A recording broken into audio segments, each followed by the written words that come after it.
What up? Says we're live. What's going on, everybody? Both of you. John SIL1DR in the house. What's up, man? Once again, I wish they would just put your chosen names in the chat. I think it's ridiculous that they went to the username because not everybody has the username that they wanted. Let's see where. Oh, I'm out of it right now. Top left. All right. Getting situated. Yeah, I'm in these YouTube meetings with the elite creators of YouTube or whatever the hell that they got me into. Handpicked. Handpicked right from the shadow ban into the fire, I guess. I don't know. I had one. It was like 2 hours long today. And we got into like a small breakout group, and I was talking to a bunch of different people from I want to say it's like the same genre, but they're kind of grouping us together based on like different categories, like whether you're a fashion channel or a gaming channel, or mine is considered a lifestyle channel. And so I don't know, maybe I'll make some good friends doing that. There were a few people that stood out. I didn't really have any direct conversations with them, but there are some people that I think I would vibe well with. It would be nice to be able to maybe get some people to, collab together and do some streaming together. And, that's the coolest thing about having the YouTube channel right now is just the friends that I'm making because of it. That makes it worth it. I don't care if we get less than 20 people joining the live stream because YouTube doesn't, they don't like what I say. So because I say the wrong stuff, and it's going to be another one of those days if I'm already starting out with that. So they got the shadow ban on lock. They don't want me to grow. I don't know why I don't understand it. I'm just rolling with it. It is what it is. I think that the only competitor, because these social media giants are monopolies, the cost to enter the market and build a competing platform to compete with this monstrosity is too astronomical, and it makes it impossible for a new player to come into the market and even remotely compete. You've got Rumble. That's the closest thing to a competitor, and that platform sucks. Just sucks. And they don't have the money. They don't have the funding to compete with YouTube.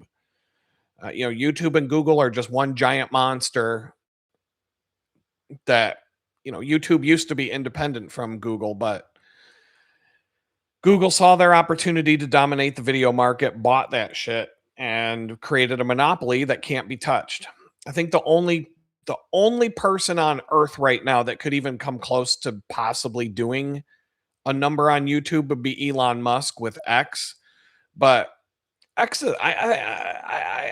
my opinion about X is I have pros and cons, right? Like everything.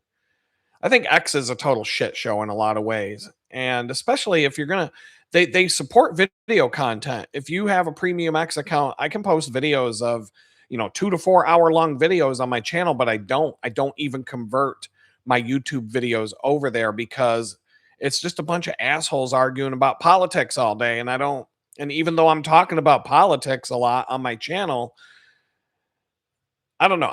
My patience with X right now is kind of thin. I use Grok all the time to do lots of different things. I feel like out of all the AI tools, Grok, Gemini,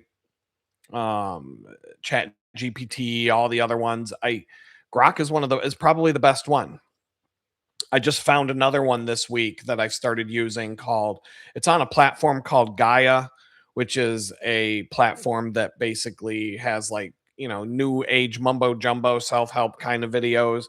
But I'm into that stuff, so I'm cool with it. I'll make fun of it, but I watch that kind of stuff. And George Nori was one of the people who has videos on that platform. And I used to like him on Coast to Coast. And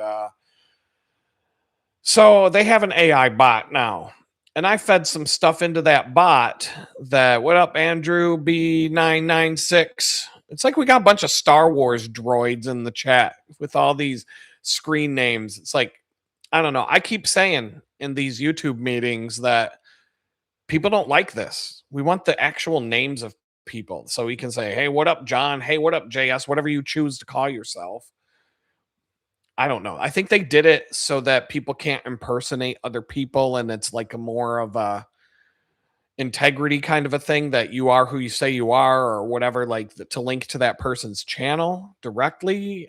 And I mean, there's pros and cons to that, but in terms of like being the host of a live stream, I like to know people's names or whatever they call themselves. I just don't like this, like, the Star Wars. Hey, R2D2. Hey, C3PO. Hey, WD 4963 or whatever. It's like, I don't know, man. I will sit there when I'm coming up with a screen name for one of these platforms. If the one I want is taken and they're gonna be like, oh, you can be lit good 7625309. Um, I'll sit there and I will sit there for days till I come up with a good screen name. Like on Xbox, I didn't play any online games on my Xbox. I sat there for like 5 hours until I found a good screen name that was legit and not just something I wanted dash 12976. But that's just me. When I'm buying a domain name for a website, I will spend weeks looking for a domain name. Litgood.com, that's the result of persistence. You don't find a or a 7-letter domain name with 2 syllables anymore. I mean, you can't, I mean, you're not going to get a .com that's 4 letters or less. 6 letters is almost unheard of. When litgood.com popped up for my photography site, I was like, boom, it's done. I can't, you're not going to beat it, Adam. Buy it right now. Don't even take 5 more minutes to look because, you don't want to take the chance that someone swoops in and grabs it. But now I have to own it forever and I have to make sure I always pay, because if you miss your payment, the domain snipers will come take it from you. And so, but yeah, I always try to come up with a good screen name. But X, I'm a little bit irritated. I'm kind of sick of X right now, but I feel like out of all the people, Elon Musk has got some deep pockets and he could create a platform based on the X platform, an offshoot of it, or integrated into X that could compete with YouTube. They have the bandwidth, they have the money. But if you post a video on X, it's going to be, when you post something on X, you've got about 10 seconds for it to gain traction and to get likes and responses, and then it's gone. I can't count the number of times I see a post on X and I'm like, oh, I want to see that. And poof, it's gone because the feed refreshed itself or whatever, or you scrolled and it it disappears and you're never going to see it again. On at least YouTube, if you know what to search for, if you bookmarked a video, whatever, if you know the channel that it's on, there's an archive. It's more it's easier to find what you're looking for on YouTube. But X, there's no search for that. Oh, that video I saw, I wanted to see it, and poof, it was gone, and the feed refreshed, and it's completely gone forever. You're not even going to be able to search for it or ever find it again, because it's Twitter. Just X evolved from Twitter, which was just when Twitter first came out, I thought it was the dumbest shit imaginable, like the most retarded thing I've ever seen in my life. Just a bunch of dumbass celebrities posting a sentence, because your character, you had like a limit of like 150 characters or something, so you could basically type a sentence and that was your tweet. And I'm like, so people are obsessed with a bunch of douchebag celebrities who post, oh, I posted a sentence today about something. Fuck you. Like who? Like I don't even know how that even took off and became popular. But now that dumbass shit show has evolved into what you see now with X. And so it's just a pile of trash on top of more trash on top of more trash, and it became the place where people bitch about the government and politics and argue with each other. And I mean, it has its pros and cons. Moonshine Fuel says Twitter is highly embedded with Google too. I don't use it. Doesn't work for me. Just don't like it. For me right now, it's the only other platform that I can make grow. My YouTube account's done. Like they're never gonna let me have another subscriber. I don't know why they put me in this elite YouTube boot camp or whatever. I keep telling them, I'm like, lift the shadow ban. Let me get a subscriber. I've gone 17 months without one new subscriber on my account. And yeah, the engagement's good. People watch the videos, but it's like, I know that there's more people in my tribe. You know what I'm saying? Like, the algorithm is supposed to find people that you vibe with and vice versa. And I'm like, I know there's more people who would watch this channel. It's not for everybody. I get that. It's totally fine with me. I don't want to be for everybody. I don't like people a lot of the time, and I'm cool with that. But they won't let you find your tribe when they've completely locked you out of growth by suspending your channel impressions across the board. So nobody will ever find you. Yeah, and YouTube wants to focus on AI shorts, which will push. Yeah, this whole like obsession with these short, dumbass TikTok videos. I'm so fed up. TikTok is the video equivalent of what Twitter was in the first place. Just a bunch of dumbass retards with a 5-second video, like, "Oh, look at me, look at me!" Like, no, I don't want to look at you. I don't care. Yeah, everybody told me when I started out when I was homeless, and oh, you need to be on YouTube and when you're homeless. Um, you need to put yourself on TikTok. And I was like, come on.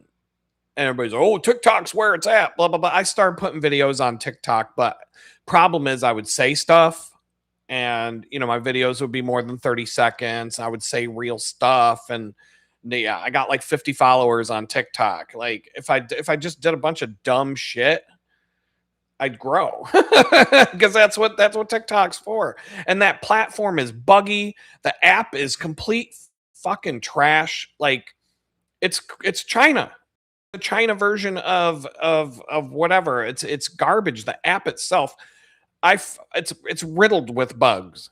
It's so terrible. It's one of the worst apps I've ever used in my life. I absolutely hate it. Hate TikTok. I know that, like, okay, so if I wanted to diversify my thing here, I'm kind of going off. This is still the warm up. So we'll get into the topic of the show once people file in and whatnot. But I kind of like to just chit chat for the first few minutes. If I was going to diversify what I'm doing, what it really boils down to is do different things on all the different platforms that are conducive to whatever that platform is good at. And as a photographer, I wanted to start, using Instagram to get my photography out there. But all these platforms have gone full retard and they're all just a bunch of copycat clones of TikTok now. Facebook's got a bunch of TikTok videos now and they're pushing that to the front. Instagram went full TikTok. They're like all the it's just nothing but a bunch of retarded ass TikTok videos and no more photography and still images. And now YouTube is going full TikTok with just a bunch of dumbass TikTok videos. And every single platform is just adopting this. We gotta do TikTok now. TikTok reduced their pay structure. An influencer who used to make $10K a month now makes $400. They're doing that on YouTube. They're doing that on what's the other big one? X. All the platforms where creators depend on the platform to make their money are just putting their eggs in the wrong basket. If you're going to put all your eggs in one of those baskets, you're going to get burned. Straight up. I got story after story after story of people I know. I know a photographer who built a huge audience, 50 to 100,000 followers on Facebook, and he was getting $5,000 a month income from his photography sales just by posting his photographs on Facebook every day. People would see his photographs, they'd like and comment, share, etc. And then people would click through, go to his website and buy photographic prints. He's got 50 to 100,000 followers. All of a sudden, Facebook changed to a pay-to-play system. So even though he's got 50 to 100,000 people who have actively said, we want to see your posts, Facebook won't show your posts anymore to your own audience unless you pay them to do it. So that's another problem with Facebook. It used to be the place where you go to see, what your cousin's up to, what your family's up to, what's, your grandma and grandpa are looking at the grandkids photos and stuff like that. But now Facebook, they went to pay to play. So the only shit that you see in your feed is shit that people paid for you to see. It's a bunch of ads. It's a bunch of fucking ads. And the stuff that you said, hey, I want to follow this guy. I want to follow that guy. I want to follow these people. You don't see their shit anymore because they're not paying for you to see it. Grandma and grandpa aren't seeing pictures of the grandkids anymore because the grandkids aren't paying Facebook for grandma and grandpa to see the fucking pictures. They completely I am in shock when I see Facebook, how much they completely fucking destroyed that platform. They completely destroyed it from top to bottom. Like, it didn't fail overnight like MySpace did. MySpace failed overnight because it was a pile of trash built on bad technology. Facebook is dying because they actively turned it into a shit show and they ruined it. They completely ruined it. But going back to this photographer that I knew, he's got 50 to 100,000 followers. He's making $5,000 a month. Let's just say that his profit is 2,500 a month after the 5,000 gross that he's pulling in every month. So he's making 2,500 profit by actively posting and engaging with his audience and growing an audience to 50 to 100,000 people that are all based around Pittsburgh. And he's making bank. I mean, he's not making bank, but he's making supplemental income, 2,500 a month. That's enough to pay your bills in some cases. So it's not chump change. So Facebook, all in one day, because he told me about this and he talked about it, woke up on a Monday, no more engagement. His photography posts that used to get hundreds, thousands of likes are getting like 5 likes, 1 repost, 2 comments. He used to get 200, 300 comments on a photo post. Now he's getting 2. And so basically it's all because Facebook wants him to pay to reach the people that already said they want to see his post. How much do they want? They wanted $2,000 a month. They wanted for him to reach his fucking audience. They wanted him to cough up $2,000 a month. So he's doing all the fucking work. He built this audience. He's the one taking all the photographs, posting all of these photographic posts, running the website, fulfilling the print orders. He's doing all this shit. He was making $5,000 a month with 2,500 profit.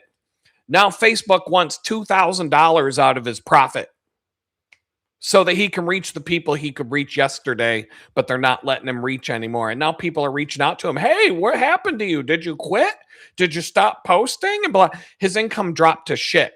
He went from making he went from making 5,000 in gross sales every month to about 0. He said he didn't sell a single fucking print for 3 months when Facebook shut him off. They killed him. They completely killed him. And then he had all this regret because he was like, man, I should have put more. I should have built my other audience, Instagram and all. Well, Facebook owns Instagram. They ran that into the fucking ground. Anything that Mark Zuckerberg gets his hands on, he is going to fuck that shit up. Stay away from him. He is going to destroy everything he puts his hands on. Which honestly, if the more I think about that aspect of him, it just proves to me that Facebook was a project from DARPA in the first place. It was a military funded project because the government was actually working on a project called LifeLog where they were going to track everything about you. And then they were like, wait a minute, this guy's making this Facebook platform. You mean the people will do it for us? So they canceled LifeLog and founded Facebook on the same exact day. You can look this up. They canceled the LifeLog program, and that was the same day Facebook was officially founded as a company. So the military gave Mark Zuckerberg all this money to be the front man of a fucking database that they were building to track everything about you and your life. Because they found out, holy shit, these people will just give us the information freely if we give them this place to do it. Whereas our plan was to just steal it from them. And like, well, this is a lot easier. All right, here you go, Mark. Here's some billions of dollars. Have at it. But Mark Zuckerberg isn't that smart. And so now that he's just going to run everything that he fucking puts his hands on into the ground. And that's just my opinion about that company, Meta, whatever they want to call it. Everything they buy up, everything they do, that's going to go to downhill. If Meta gets their hands on something, you can pretty much, that's done. It's over. They're going to ruin it. Whatever they put their hands on is going to be destroyed. So he bought Oculus. So he owns VR now, but people don't really, I don't know. There aren't that many people who want to walk around with a stupid ass thing on their face all day, getting all dizzy and lightheaded and wanting to pass out. It's cool for a video game or whatever. There's probably some other things you can do with that are fun, but VR, but like nobody wants to sit in a chair all day with this stupid thing glued to their head. Anybody with common sense could have told you that was it's only going to go so far. You know what I'm saying? Like somebody comes up with the holodeck, like Star Trek, like Captain Picard had, people will go for that. People will be totally down with that for a million different reasons. They don't have to be that. Use your imagination, folks. But people will be down with that. But I don't know. I'm just like, I'm working on some projects right now. I'm doing a lot of different things. I'm having fun. And but I kind of like stepped back from X for a minute because I'm pissed off at Donald Trump. Like, I think he's a worthless sack of shit. I think he's the biggest traitor to America right now since Benedict Arnold, because he's been president for a fucking year, and the only thing this dickhead does is bitch about he bitches about all this stuff on his fake Twitter platform. He spends all day bitching about shit on social media, and he doesn't do anything. Doesn't do anything. This guy needs to be arrested. These people need to be arrested. The Clintons need to go to jail. Do it, you motherfucker. Get off your fucking ass and do it. Pam Bondi needs to do her job, or you can fucking fire her because you're her boss and hire someone to do the fucking job. Just, you put her there on purpose because you knew she wouldn't do the fucking job, and then you can sit there and bitch at her, do your fucking job, Pam. You're the one that can fire her and replace her any fucking time with someone who will do the job, but you won't. So just shut the fuck up, Donald Trump. I'm sick of you. And I'm sick of the MAGA hat retards, these red hat retards that run around and support anything that guy does. Like, Donald Trump can go to another country and grab some third world 2-bit dictator, put him on a fucking helicopter and send him to the same jail in Brooklyn that I spent 2 months hanging out with P. Diddy. He can do that in the blink of an eye. 15 fucking minutes. Boom. Got him. Gone. They didn't even know what the fuck happened. But we can't go after the Jeffrey Epstein client list. Can't do that. We can't go after these people, the Somali daycare fraudsters. We can't go after any of these fucking people in America. And what it really boils down to is the federal government.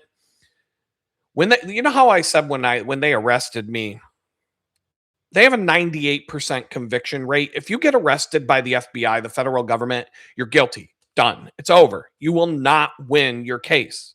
You will not have a chance to win your case. They have a 98% conviction rate, means that out of every 100 people they arrest, 2 go home. The 2 that go home are probably rich.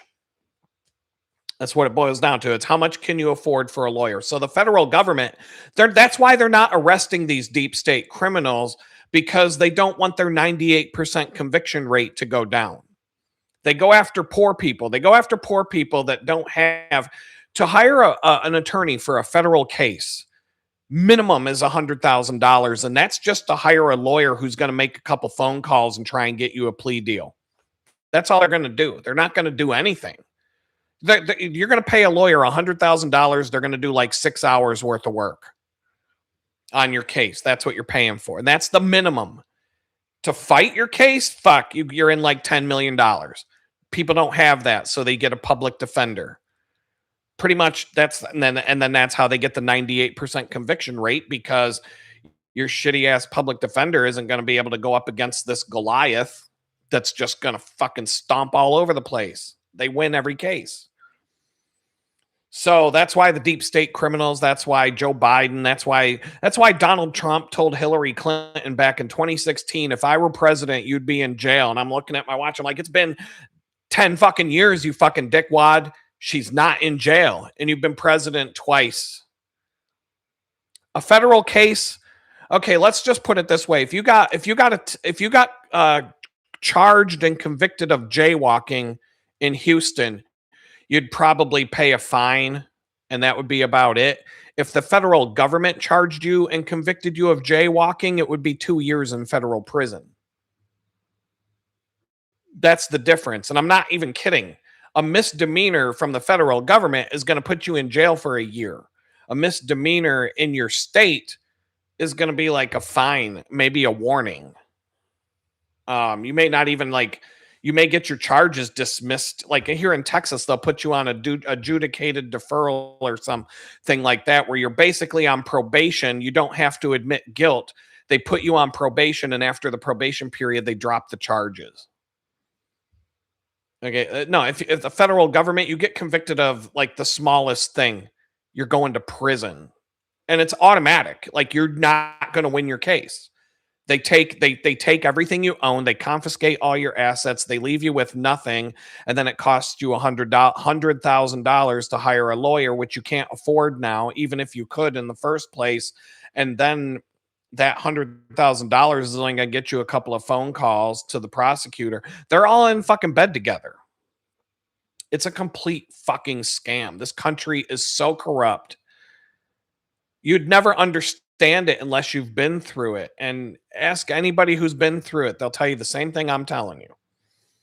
But anyway, that's really not the topic of the show today. So I've come a long way since those days, and I'm not living in that anymore. It is what it is. God has told me, going all the way back to my first week in the joint, after the FBI was done torturing me for a week, and I finally got to go just sit in a room somewhere, like a normal person with clothes on and stuff. God's been telling me ever since that, the book of Job is basically like your story. You're going to lose everything. You're going to go through, you're going to hit rock bottom. You're going to get out of prison and your life is going to be so bad after prison that you wish you were back in prison. And it was to some extent.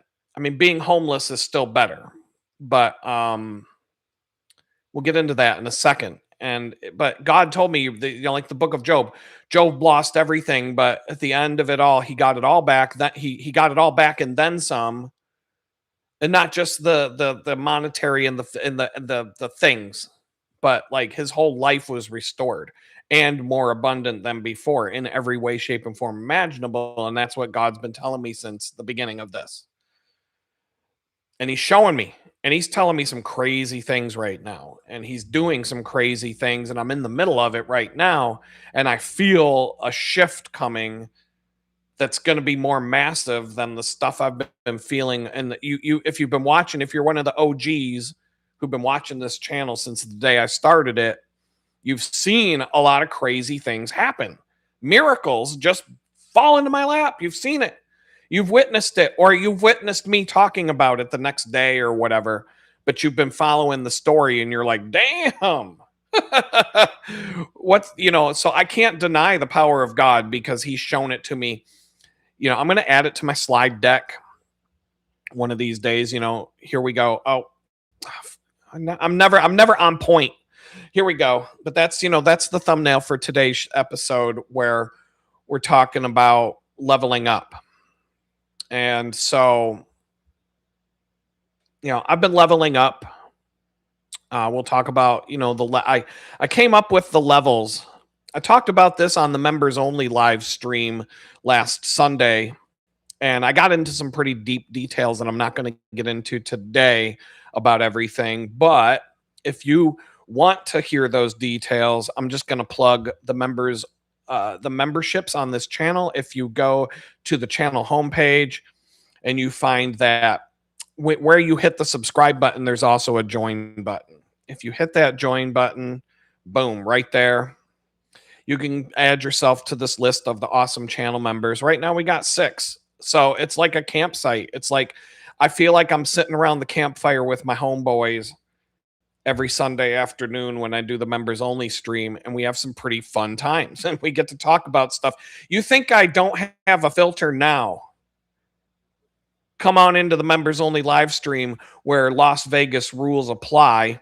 What happens in the members only live stream stays in the members only live stream.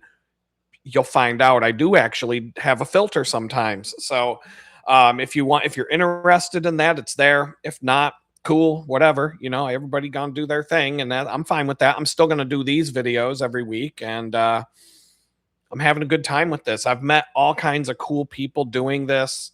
Doing the YouTube channel has unlocked so many cool things in my life that I don't care about the shadow ban and the subscriber count and all that nonsense. I don't. I mean, there are things I can do to fix that eventually, and I have plans for that.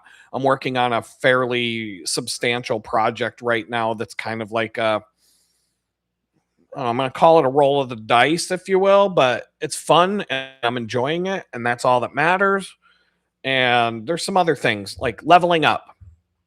A year ago, I couldn't get credit at all. Couldn't get a loan to get a car. Couldn't get the banks were like, yeah, right.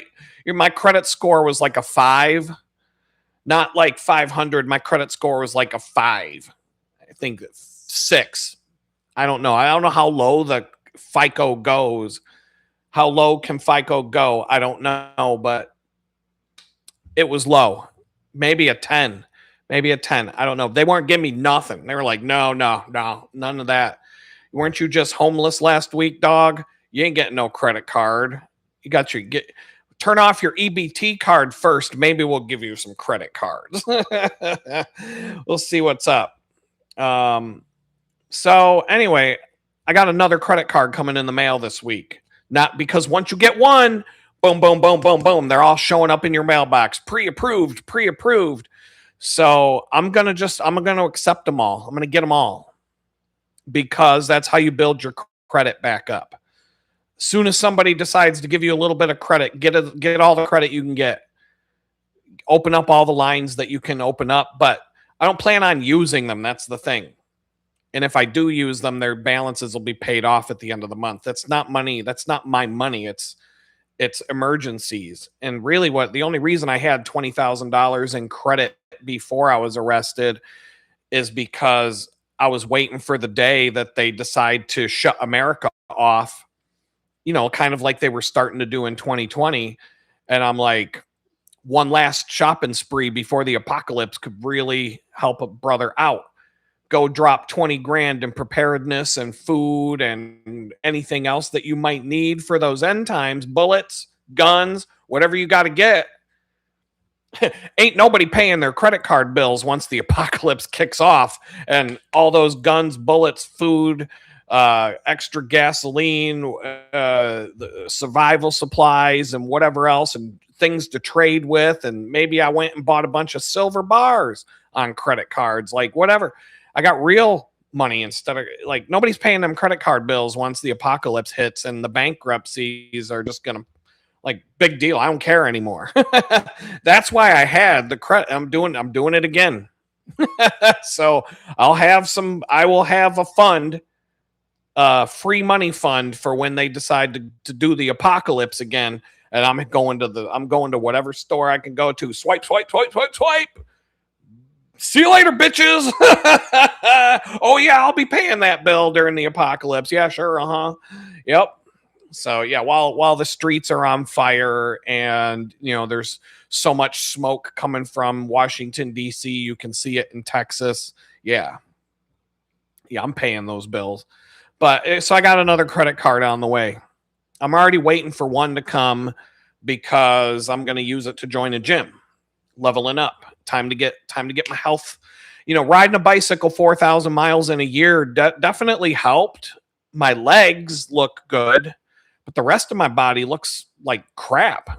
And I want, it's not like I'm doing it for me. I want to feel healthy again and I want to be healthy again. And unfortunately, my appetite is too much. I got to work out a lot in order to be able to enjoy, food and stuff, So I can't starve myself to weight loss. I have to work out to lose weight. And so I'm going to go do yoga classes, spinning classes, lift weights and all that stuff. But the thing that's getting me to go to the gym will be the sauna, the hot tub, the steam room. I'm going to the gym that has all the amenities because that's why I want to go. I don't want to go work out.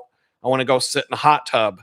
But I'm like, well, since I'm here, I guess I'll go lift some weights and row the rowing machine and all that. But take some good headphones, some good beats.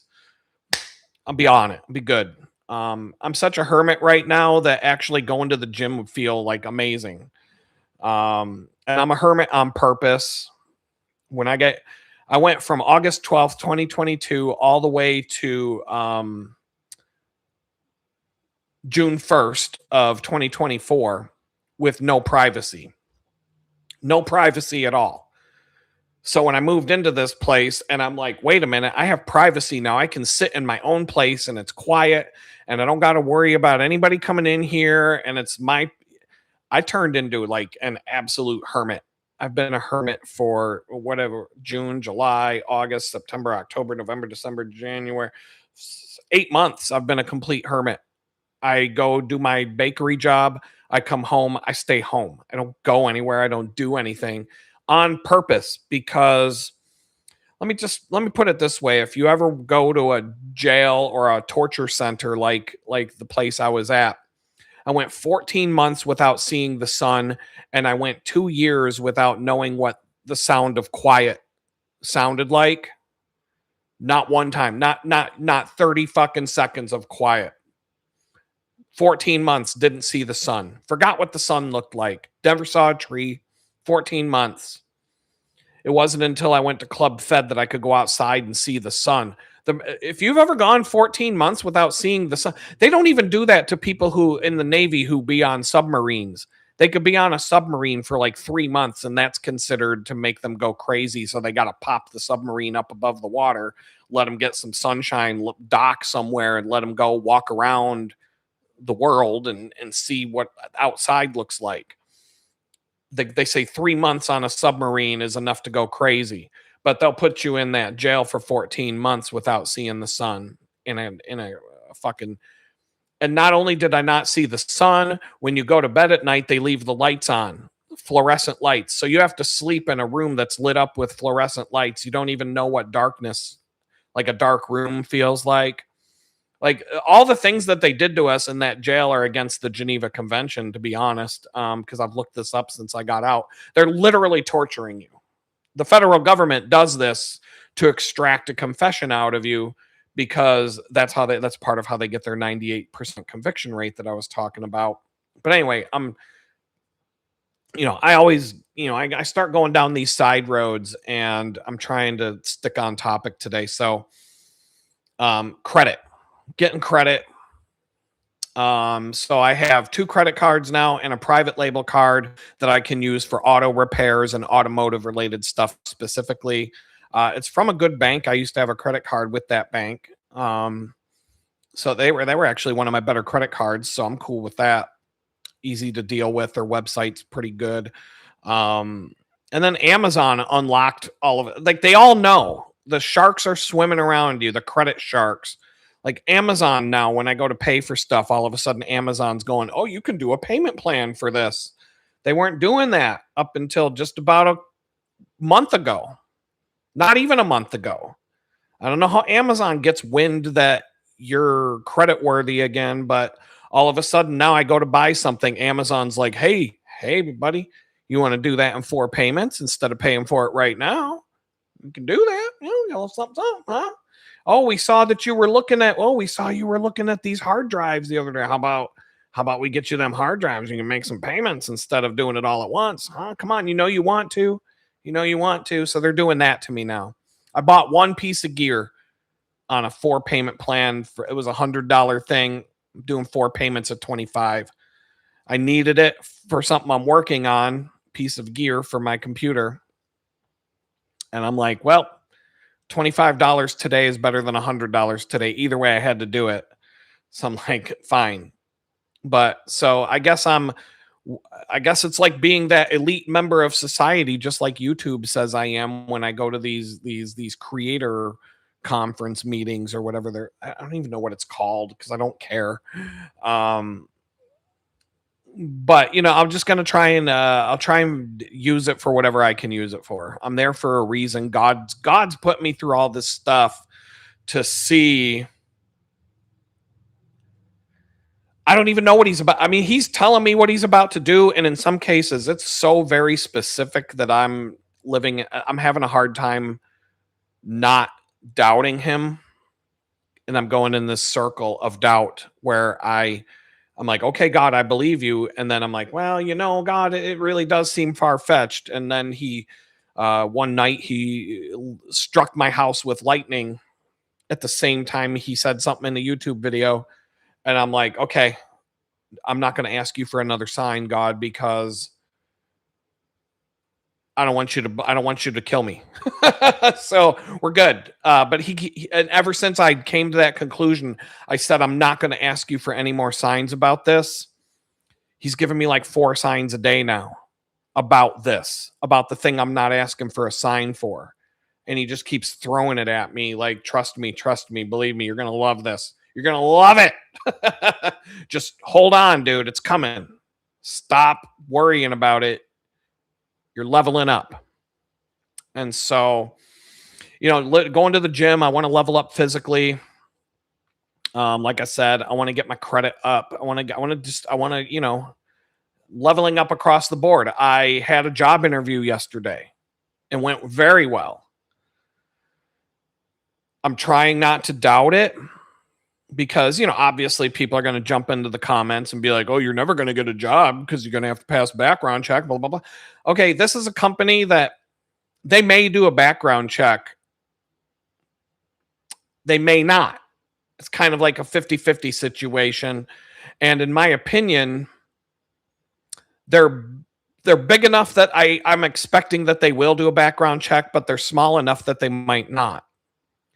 But they're also small enough that if they do a background check and see my background, they may actually just say, you know what, we'll hire you anyway. And I'm perfectly qualified for the job. It's a marketing position. I'm just going to leave it at that. It won't pay what I used to make, but it'll pay a hell of a lot more than I'm making working for the bakery. It'll allow me to quit that job. Or, maybe go to 1 day a week on Saturday for a month until I get my feet, planted firmly in the new job, and then say, okay, see you later, guys. Keep in touch. But I'm not going to, it would be the perfect time. It would be the perfect on 20 different reasons I can think of right now. It would be the perfect time for something like that to happen.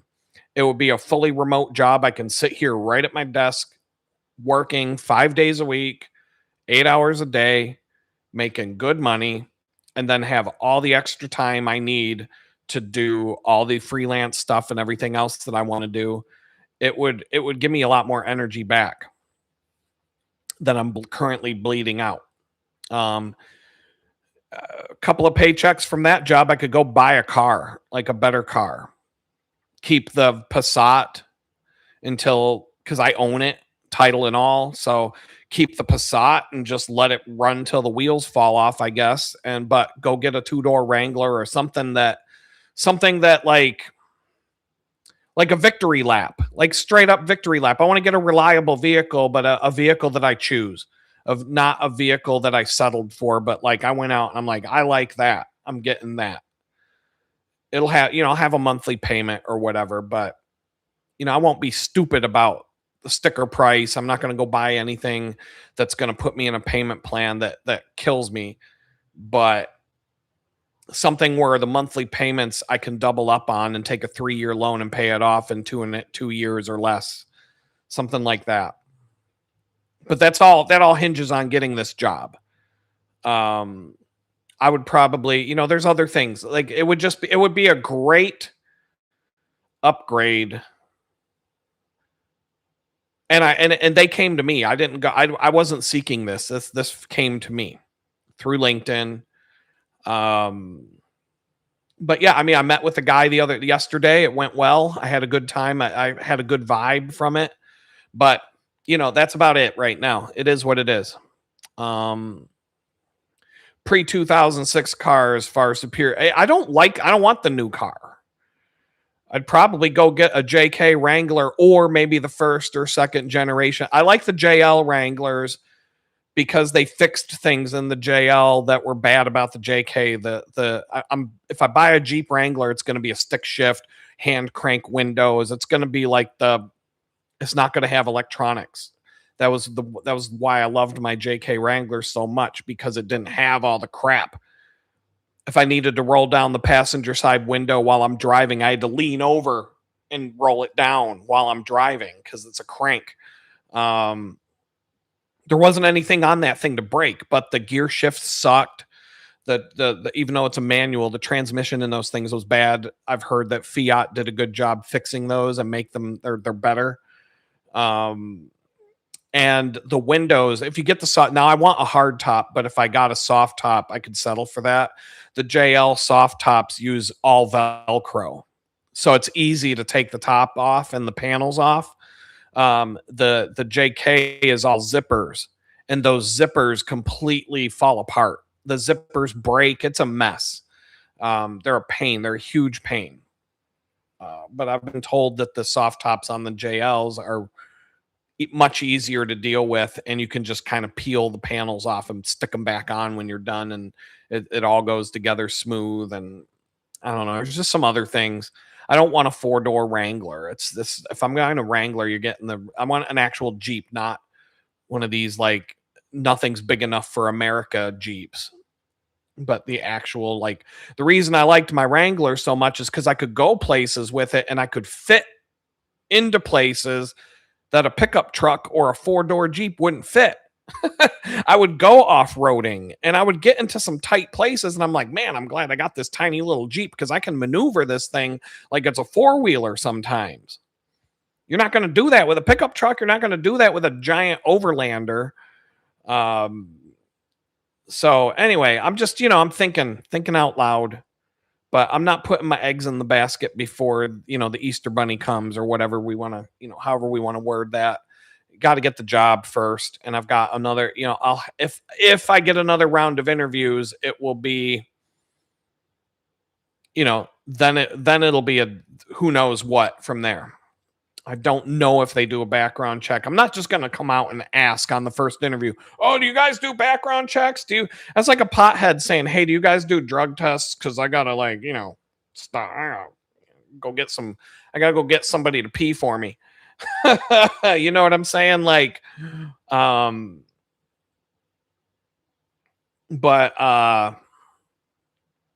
don't know. Things are moving along.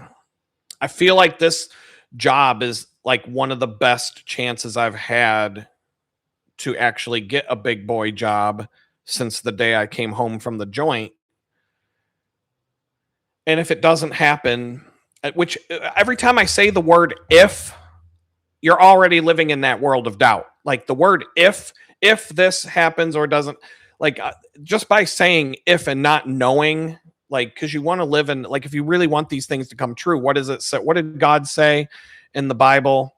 Hold on, I'm going to pull this up. Here we go. Therefore, I say to you, whatever things you ask when you pray, believe that you receive them and you will have them.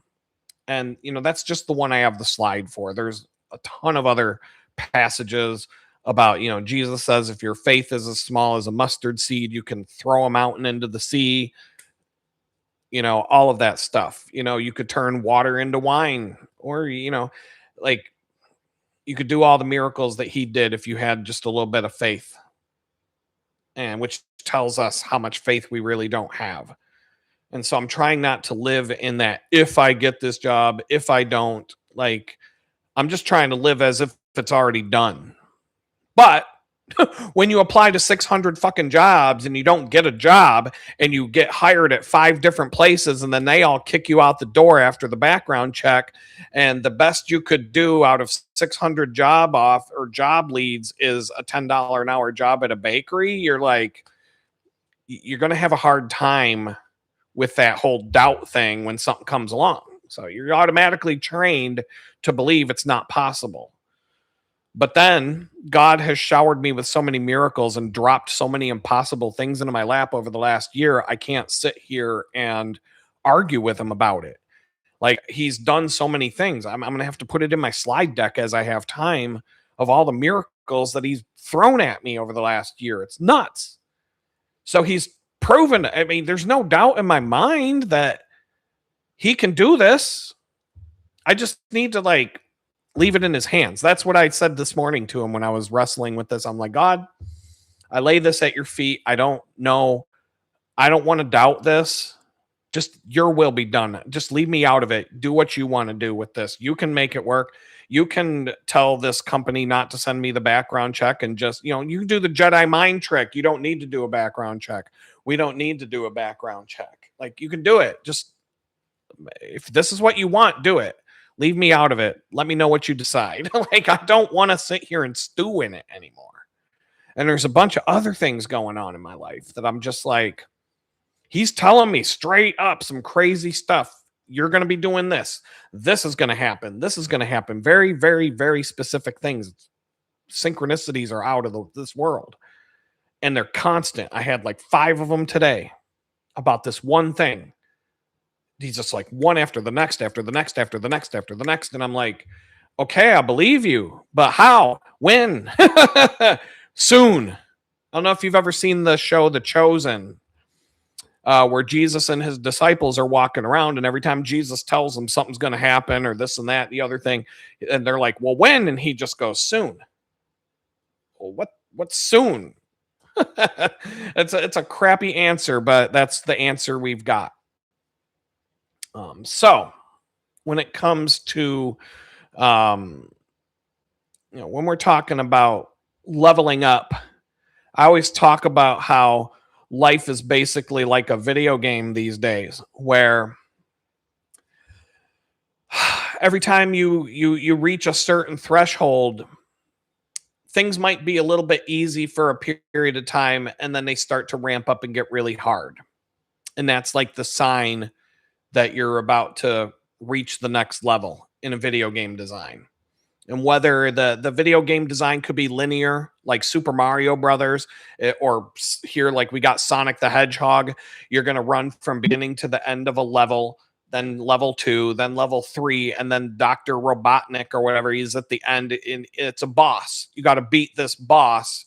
Things get really hard, and you might get mad, throw your controller, throw a fit, stomp away, like get all mad, drop the controller, go walk outside, punch a tree, whatever you do, come back in, sit down, try it again.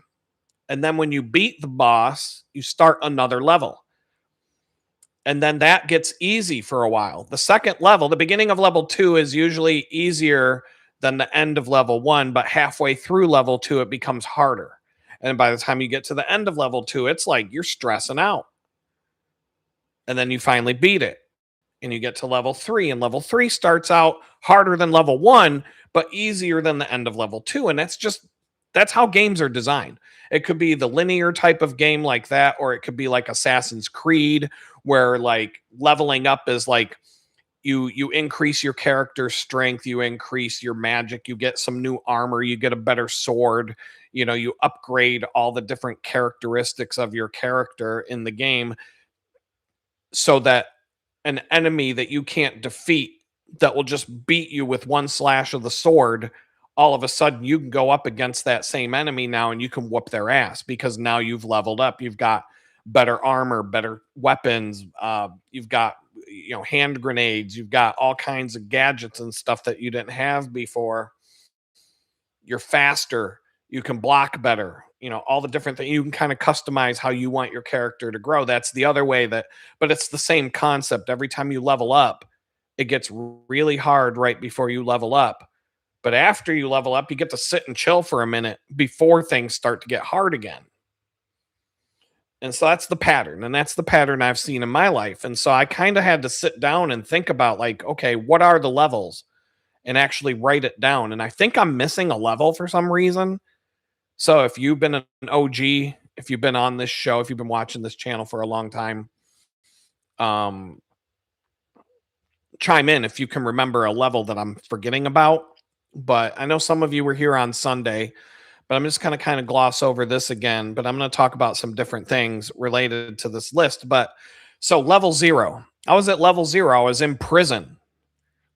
A piece of shit, nobody, a worthless sack of dreg of society who doesn't even deserve to see the sun for 14 months, just a worthless piece of shit who the Republicans don't even want to feed food to. They're mad that they have to pay for me to eat. Just, a complete worthless human being who's not, I mean, I'm not even worth 0 at that point. And so level 1 was the day I got out of prison to go move in with my now ex-girlfriend. And I remember the feeling. I can have flashbacks about that day.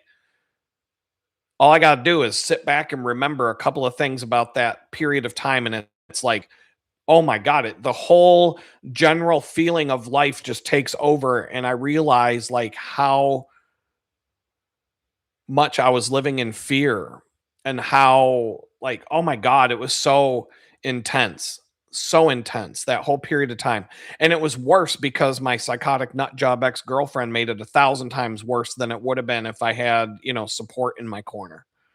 I have flashbacks from it. I don't live in that space, but all I got to do is think back and I'm like, oh, I can't do it. It's crazy. So starting from 0, I didn't even have an ID. I got stranded in Bridgeport, Connecticut on my way home from prison because they screwed up my bus and train situation. I didn't have a phone. I didn't have money. I didn't have an ID. I had nothing. I was wearing a pair of prison shorts and a t-shirt when it was like literally snowing out. That's all I had. Stranded in Bridgeport, Connecticut with no possible. I had to beg. I had to be like a homeless guy, begging people to let me borrow a cell phone so that I could try and figure out who to call. I at least had some phone numbers written on paper. I mean, imagine that's your first day out of prison. And my ex told me, the things that she said to me that day. Oh my God. I'm like, you can't even imagine what that is like. You've never gone a fucking day in your life being stranded in a random state somewhere with no wallet, no ID, no phone, no possible way to contact anybody. Like, you've never been in that, wearing a pair of shorts and a t-shirt in a snowstorm. That was day 1. That was day 1 of freedom. And then I came home to her treating me like complete fucking shit, nonstop harassment from an evil witch until she finally threw me out into the street to be homeless, which I thought was a downgrade. But on day 2 of being homeless, I'm sitting there in a park on a bench because what else am I going to do? I'm fucking homeless. May as well go live it up, live the life, take advantage of all that being homeless has to offer. So I'm chilling on a fucking bench in the park because I'm a piece of shit homeless guy. I don't have anything to do. Fuck it. But my ex was such a horrible person that I'm sitting there in this park on this bench realizing I just leveled up. Things got really intense and really bad in the situation living with her. And then all of a sudden I'm homeless and I'm like, holy shit, thank God I'm homeless now. I was happy about it. I was like, this is so awesome. I remember this. I was sitting that's when I did my first YouTube video. I was like, it was after I came to the realization that life is fucking awesome right now. And I mean, no, it's not awesome, but this homeless thing is way better than having that home. Ever was. Like my first actual day of being homeless, when I wasn't, the first day of homelessness I was worn out from it. I fell asleep early that night. the one thing about being homeless, the one thing for the very so here's one thing about my very first day of being homeless. The one thing I realized that night, the homeless shelter had a little lounge in the basement with TV and a pool table and stuff like that. And they had a couch, and I sat on this couch. And when I was sitting on the couch, I realized since August 12th of 2022, and now it's 2024 May, that's the first time I sat on a couch in like 2 years. And it was profound. I'm like, oh my God, like these are the things that I didn't see the sun for 14 months. What's the other thing I didn't or didn't do? I can't even remember now. Um, that I was just talking about a few minutes ago. Didn't sit on a couch, a padded piece of furniture. Didn't sit on a couch for over 2 years. My ex we didn't have a couch in that apartment. So if you're wondering, I had like a fucking camping chair basically. Um, we weren't living large in that apartment at all. Homeless was a step up. That's all I'm gonna say. It was a level up. Um, I just realized I was better off without her in my life anymore, and that was the main benefit of it. And plus, I was in the middle of town. I could walk everywhere that I needed to go within a short distance of the homeless shelter, whereas her apartment was 6 miles outside of town. Anytime I had to go into town, I'm in for a 12-mile walk just to go run an errand. Um, oh my God. So that lasted for a while. Level 3 came along. I got to move to Houston. Got to move in with my friend at his house and his wife and his family. Great experience. Level up. Obviously, I mean, nobody's going to argue with that's a level up from living in a homeless shelter, but it's only temporary. And after I think I lived there for about 5 months, and the last 2 months it just kept getting more awkward and more weird, and having to tiptoe around the house and like walking on eggshells and this and that, because it gets annoying. Annoying for them, annoying for me. No, it is what it is. I mean, it's I'm just being honest. Um, so it was time to move on. But I was having a hard time moving on because it was hard to look for a place without a car. It was hard. It was cold. It was winter. Winter in Houston's, it's not that bad, but it's bad enough when you don't have a car and you're riding your bicycle everywhere. I found that tool shed. You all saw me living in it. If you're new to the channel, just go to the tiny house series on the channel. You'll see that whole saga unfold. But I mean, that place was just all it was a tool shed converted into a tiny house with a layout inspired by a jail cell. Your toilet right next to your sink, right next to where you eat, right next to where you prepare your food. Like I could take a dump and cook dinner at the same time. I could be like, oh, got to check on the noodles while I'm taking a dump. Be like, all right, that's good. Put it back on the burner. Never had to get off the toilet. That place, and it didn't have hot water for 3 months. Didn't have any privacy because that fucking landlord just decided he could come in and go at any time he wants. Living in the backyard of that guy's house that he took a regular like 3-bedroom house and turned it into an apartment building with like 8 cars in the driveway and all these fucking people living there. It was a goofy ass halfway house. I don't even know what the fuck to call that place. And you all know the story. That was level 4. So it was still better than living with my friend and his family, even though they're great people and everything. I at least had a little more privacy. I could, and have to worry about like if I don't make my bed today, is anybody really going to get mad? No, if I didn't, if I leave my dirty clothes all over the place, like, or if I didn't do my dishes today, is anybody going to get mad? No, it's me. It's me. I'm going to get mad. So it was still better. But then as you all know, he tried scamming me and we got into a major beef. And so I just found a new place to live and left him holding the bag, thinking he was going to get another month's rent out of me. And I'm like, peace out, bitch. And moved into this place, level 5. He was the level boss of level 4. I defeated him. Now I'm on level 5. When I moved into this place, I was on cruise control for a minute. It was chill, very relaxing, very nice. And then things started to get more stressful and whatnot.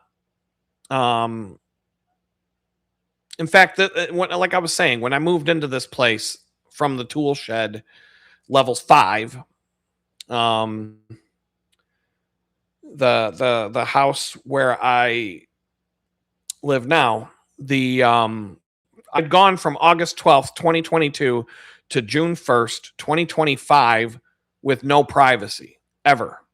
Never got to just feel like I'm in my space, private space. I can just chill, do what I want.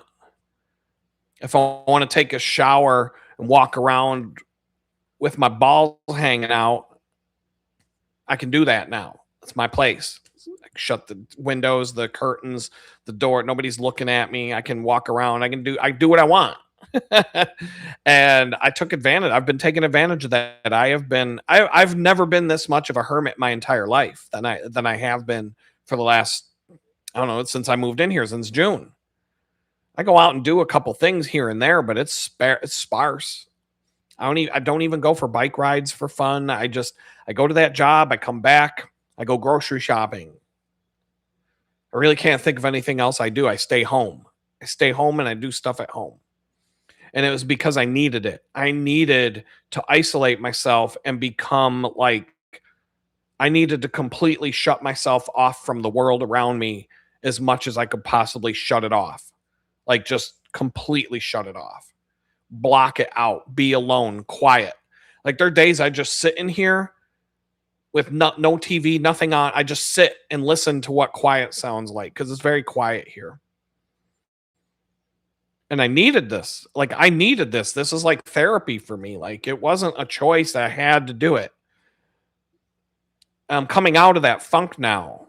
Like, I feel it. Like, I'm actually, like, it's slow, but I'm turning back into the fun-loving, adventurous person I used to be, that didn't like being home alone and didn't like not doing stuff and having, you always have a day off, but I was always doing something back in the day before this whole shit show took place.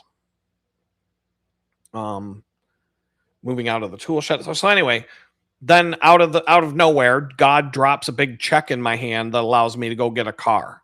And now I'm on level 6. So it's like, I was like a level 4 apprentice. I turned into a level 5 magician. I'm a level 6 wizard right now, and I'm looking to become a level 7 warlock. But I don't know exactly what form that's going to take.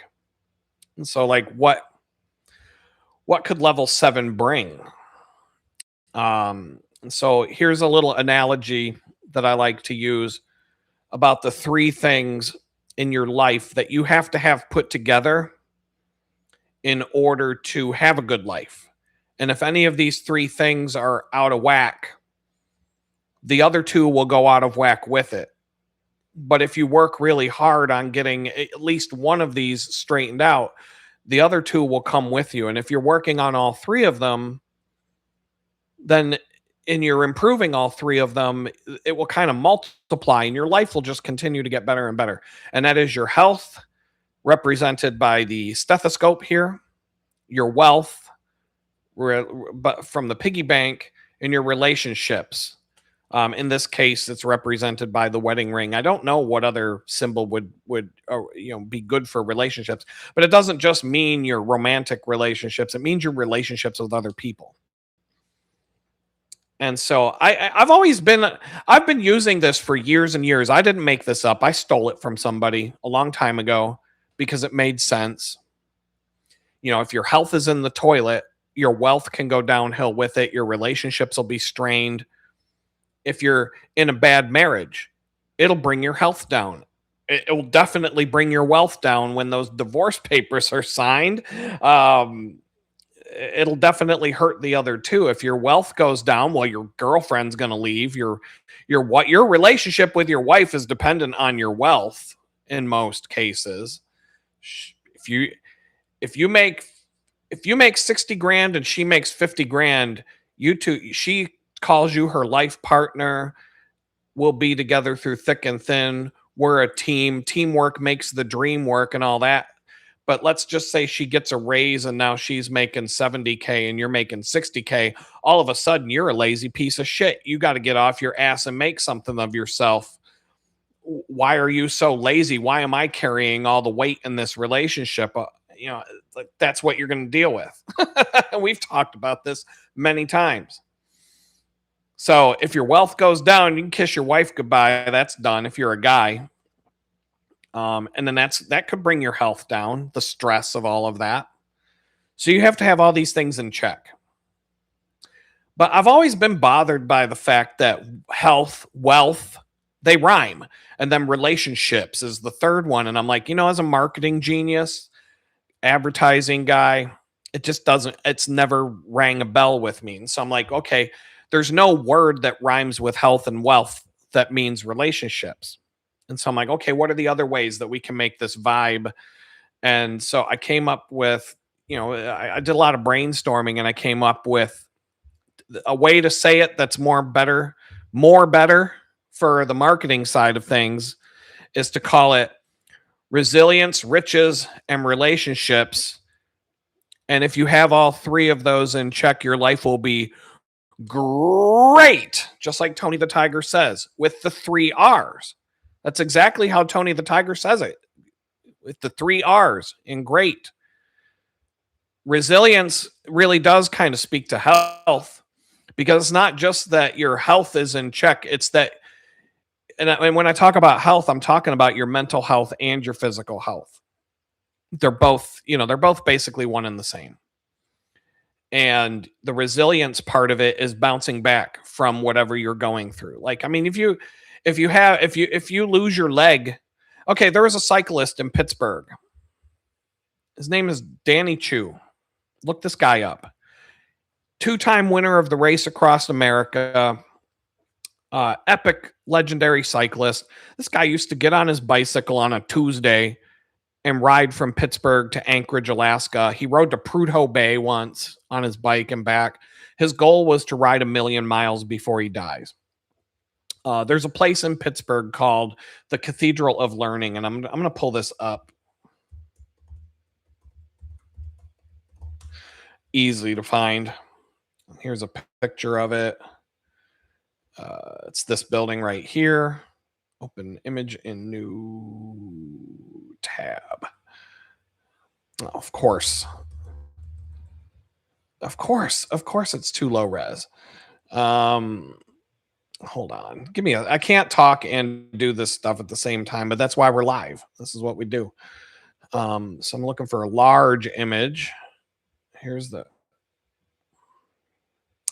image in new tab. Tell me it's good resolution. That's crap, but you'll get the gist. It's that building. It's not in downtown Pittsburgh. It's on the University of Pittsburgh campus. And it's this Gothic style building that looks like something from a Batman movie. If you look over off to the side here, you can see all the different pictures of it. Well, inside this building, there's stairways that go all the way to the top. And from the basement to the top floor of what you can climb, it's about 40 stories. And so this is like an underground Pittsburgh secret that if you want to go work out, especially in the winter, go to the cathedral and climb the stairs, because there will be other people there. It's so popular that there's an unofficial website that has fastest stair climb of the cathedral, most climbs in a day. All these different records that people have set doing this. And I guarantee you, if you go and climb the stairs at the cathedral, there will be other people there doing it with you, no matter when you do this, because this is a very popular thing that people do.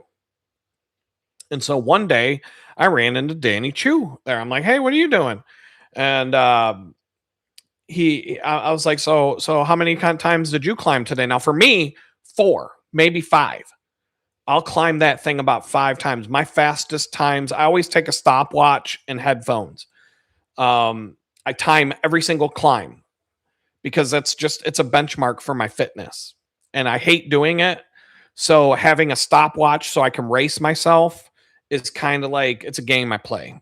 Turned it into a game. I hate doing it, but it's fun if I do it that way. Um, Fastest would be about 6 to 7 minutes to the top. Slowest would be about 15, and anywhere in between. Now I might do most of the time I'm doing 4 climbs and then I go home. Sometimes maybe 5. Saw Danny Chu. I was like, so how many times you been up here today? He's like, I'm closing in on 100.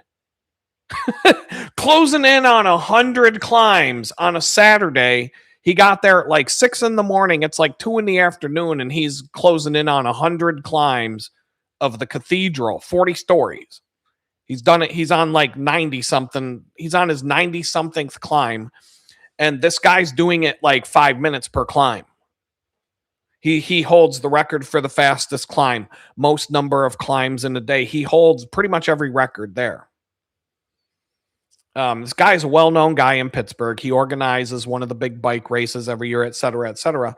Well, he's riding around one day with his friends, and he goes over his handlebars. I mean, he's ridden over 800,000 miles on his bicycle. It happens. Except this time he couldn't get up. He broke his neck, and he's paralyzed from the neck down. So there you go. You think that might have an impact on your relationships, your wealth, your health, if something like that goes down. But the resilience, the reason why I like the word resilience now for this is because he's not just sitting on his ass waiting to die. He finally got some motion back. His arms work now. And so he's got one of those things, those sleds or whatever that handicapped people lay on, and they pedal with their hands. And so he's trying to like get his miles in on his hand pedal crank mobile or whatever the hell it is until, so he's not giving up is what I'm getting at. So your health can be in the toilet. You might have cancer and there might be nothing you can do about it. You're just going to die at some point. You're waiting, but you don't have to live as if you're just waiting around to die. So that's why I like the word resilience to replace health. And then riches, that's easy. Riches is wealth, riches. Resilience, riches, and relationships, I think works because it's RRR. From a marketing standpoint, it's boom, boom, boom. It's good. So that's what I'm going to call it from now on. And I'm a marketing guy. I need it to sound good. So, go ahead and steal that. I'm not trying to claim it. I'm not trying to say I'm the guy who came up with this crap. I'm not. But all I'm saying is when you're leveling up, it's going to have to do with one of these 3 areas. It's almost like the character in the video game, right? You could see, like, if you're playing like Assassin's Creed, you'll have a resilience category, a riches category, and a relationships category of your character. And they all have to keep leveling up in order for your character to grow. And, it's kind of like speed, strength, weaponry, defense, etc. And they all have like a slider bar associated with them. And as they grow, your character grows stronger and your character goes from a level 24 to 25 or whatever. But you can customize your character as you, in a game like that, you get to customize your character and how your character grows. Like, I always go for the weapons because I'm just a hack and slash guy. I don't care about defense. I'm out to murder people. Like, I don't need a shield because I'm going at you. Some people, they go for the defense so they can take a bunch of hits, but their weapon sucks and you got to stab someone 100 times to get them to go down. I'm looking for the sword that takes you out in one chop. So everybody's got their own approach on how they build their character. And so it's just like that in real life. It's all just like a video game. I mean, how many people have said, how many scientists are saying these days that we all live in like a simulation that's like the Matrix, that we're all living in some sort of virtual reality thing created by some mad scientist god who put us all in here to see what we do or what, like that's all theories that are going around right now about it. And so, yeah, it's just like a video game. Maybe God's watching us and we all have that little bar graph above our heads that says what our different numbers are, right? Just like in the video game. When you're playing Assassin's Creed and you go up against an enemy, the enemy has a little number above their head. That's a level 5 and I'm a level 2. I'm going to get killed. But when you're a level 10 and you see a level 2, you can just walk up to them and be like, walk out of my way. Like you one chop and it's over. You don't even have to try. They just go down. But they used to whoop your ass before you built up your character. And so God's telling me I'm going to level up on all of this stuff. He's giving me the means to make it happen. And so I'm, job interview. I had a job interview come out of nowhere. And it honestly, I've had job interviews for jobs that would have paid $250,000 if I got the job. And that's after I got out of prison. They didn't go anywhere. I've had several job interviews for $150,000 a year jobs. They just, I've gotten hired at 1 or 2. I got hired at 2 and then background check. Nope, can't do it. So I'm stuck making $10 an hour at a bakery. But to say that I don't qualify, I've landed 2 jobs that would have paid me $150,000 a year since I've been sitting here in Houston. And they slipped out of my hand because I have a felony. So to say I'm not qualified, if I wasn't qualified, I wouldn't have been able to get the jobs. So, that's a low blow when you're stuck working a $10 an hour job when you can get hired all day making $150,000 a year. That is a big slap in the fucking face. You can't even imagine unless you've been there what that would feel like. Especially when like DoorDash won't let me deliver a bag of food, fucking Burger King, McDonald's, Target, Ollie's. They won't let me have a job because they're going to do a background check. They're like, no, we can't have you flipping burgers. We can't have you take a bag of food to someone's house. Fuck that. You're too dangerous. We don't, the companies will say, we believe people deserve a second chance, except for you. You don't. That's what they've been telling me. So this job interview came out of nowhere and it just feels like it's in alignment with what God's telling me he's going to do right now. And so I don't know how it's going to go. But I'm trying not to live in doubt. Like I said, I just talked about this. Not as much money as I used to make, but still really good money, especially for, it would definitely help. And it would also give me the social proof that I can put on my LinkedIn profile. Adam has a real big boy job now. So now other people are going to want to hire him because all of a sudden somebody gave him a chance. And now it's just like being with a woman, right? The women always go for the guy with the wedding ring on his finger. They don't want the single guy because why do I want that guy if nobody else wants him? But as soon as you put on a wedding ring, now the women are lining up to take you away from your wife. Because now they know, well, if somebody else wants him, he must be a good catch. Well, that's how HR works too. If you don't have a job, they don't want you. They're like, fuck you. What a piece of, if nobody wants you, why would we want you? But as soon as somebody wants you and they put that ring on your finger, now they all want you. And they're willing to look the other way. And they don't mind if you're cheating on her and all this and that. They don't care. Like, we just want you. We'll pay anything to have you. And so, I just need to get that first one in the bag so that the other ones come running and banging on my door. And then the money will come. But I don't, like I keep saying, I don't really want another job. If it's anything, it's just a stepping stone to something better. Because my goal is still 6 income streams that make 6 figures each. And I don't care. If it takes 10 years to do it, so be it. But that's my goal. I've set that goal and I'm sticking to it. I don't know how I'm going to get there. God, if it's in his plans to do it, he'll make it work. And I'm just going to sit back and ride the ride at this point and do what he wants me to do when it's time to do it. Um, but getting this job would provide a good base. It would allow me to keep doing my freelance work. It would be a good fit for my current goals. It would give me a better platform. Everything would get better. The YouTube channel would get better. Um, a lot of things in life would just get better really fast. And if God has it in his plan, he'll execute it. He'll bring it in. Like I said, this company found me out of nowhere. I wasn't looking for this.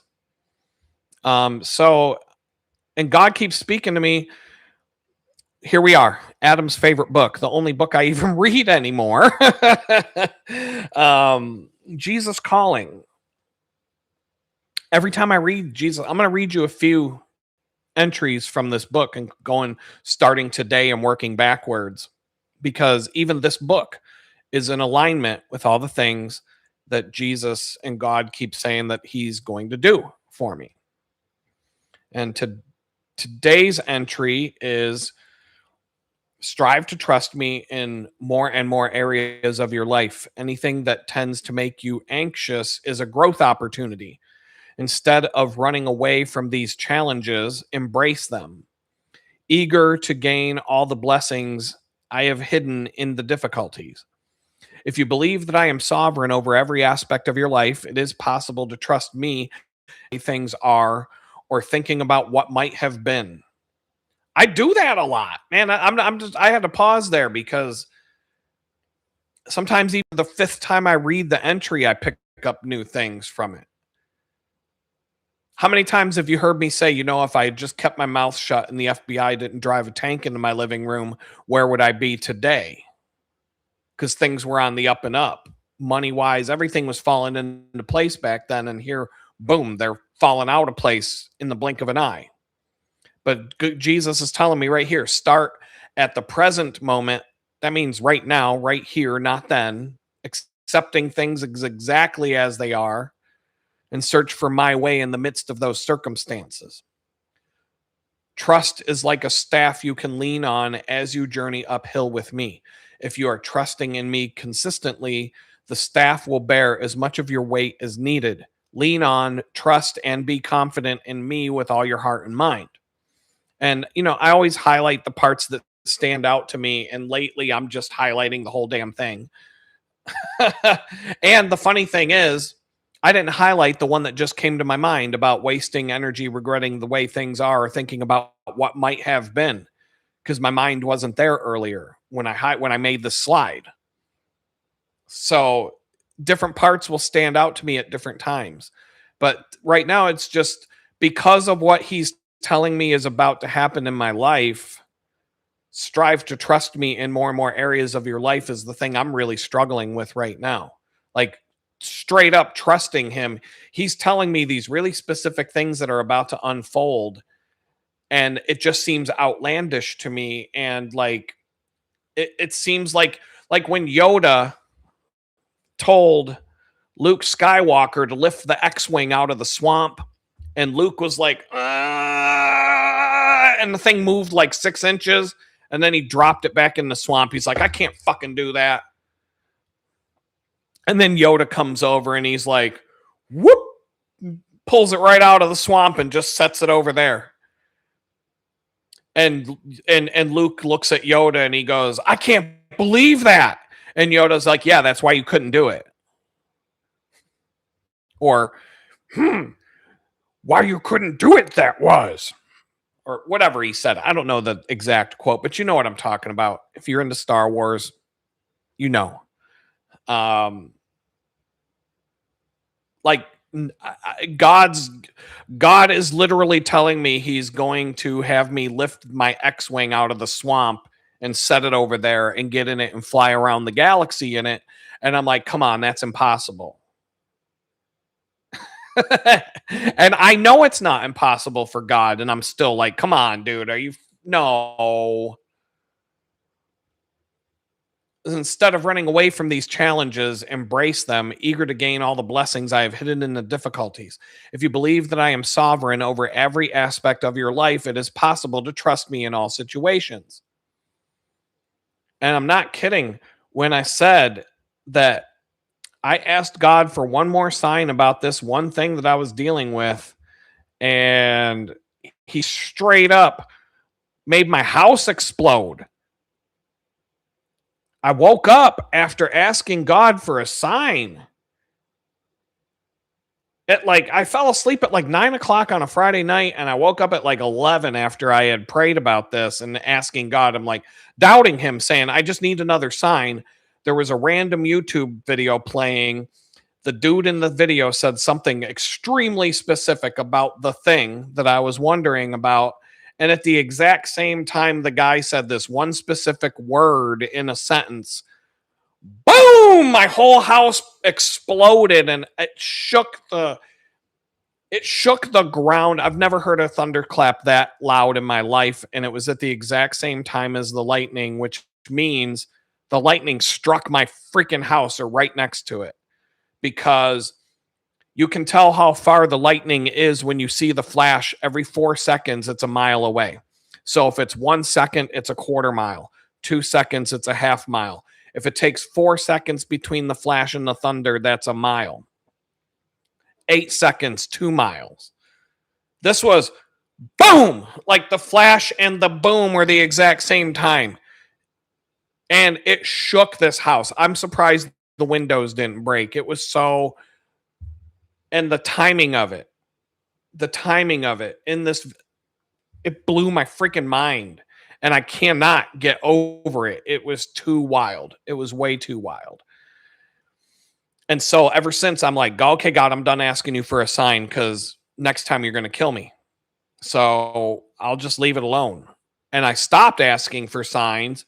And now he's giving me twice as many signs as he was giving me before, all saying the exact same thing, even though it seems like an impossible thing. To me, it's about as impossible as lifting the damn X-Wing out of the swamp like Yoda did when Luke couldn't do it.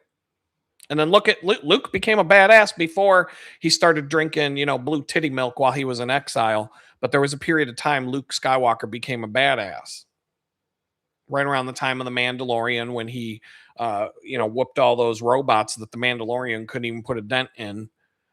But anyway, trust is like a staff you can lean on as you journey uphill with me.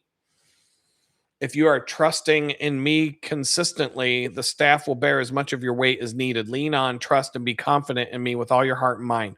So I'm just like, when I'm doubting, I'm just like, all right, I leave it in your hands. Like, just leave me out of it. And I've seen situations over the last few weeks where I'm stressing about something, and I just say, you know what? It's not worth it. It's not worth me living in fear about this. It's not worth worrying about. God, show me what your plan is. Leave me out of it. Show me what you want to show me. Do what it is that you want to do. Let your will be done. Just like help me stop worrying about. Telling you, as soon as I do that, everything shifts and everything starts going my way. It starts falling into place, or another revelation shows up, or just something that tells me this thing is about to happen. Just be patient and let it unfold, etc., etc. Your health is going to improve. Your relationships are going to improve.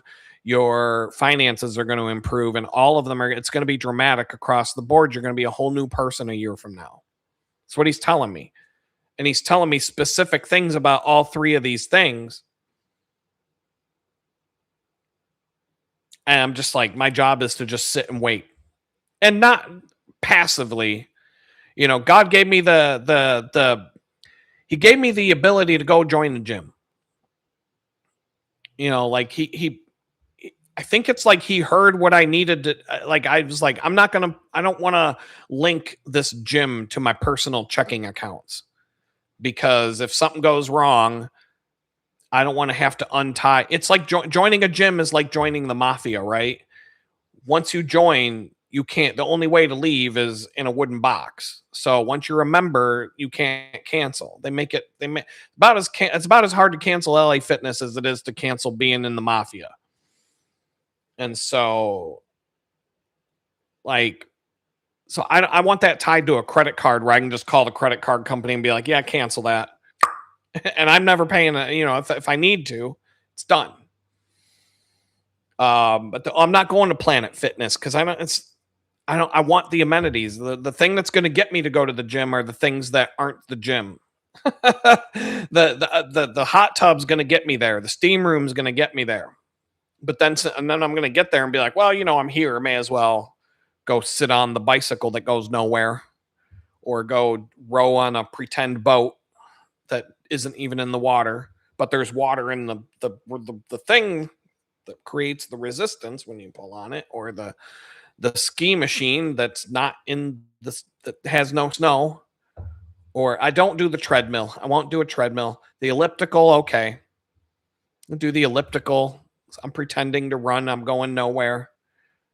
Lifting weights, but I don't like the free weights. I'll use the machines. Um, I'll get into a machine routine for different problem areas, but I like the machines. I don't like, because it's easier to deal with. You put the pin where the weight is, you lift the weights. I don't like free weights. I mean, maybe, plus all the assholes seem to hang out at the free weights. The machines are usually pretty chill. So,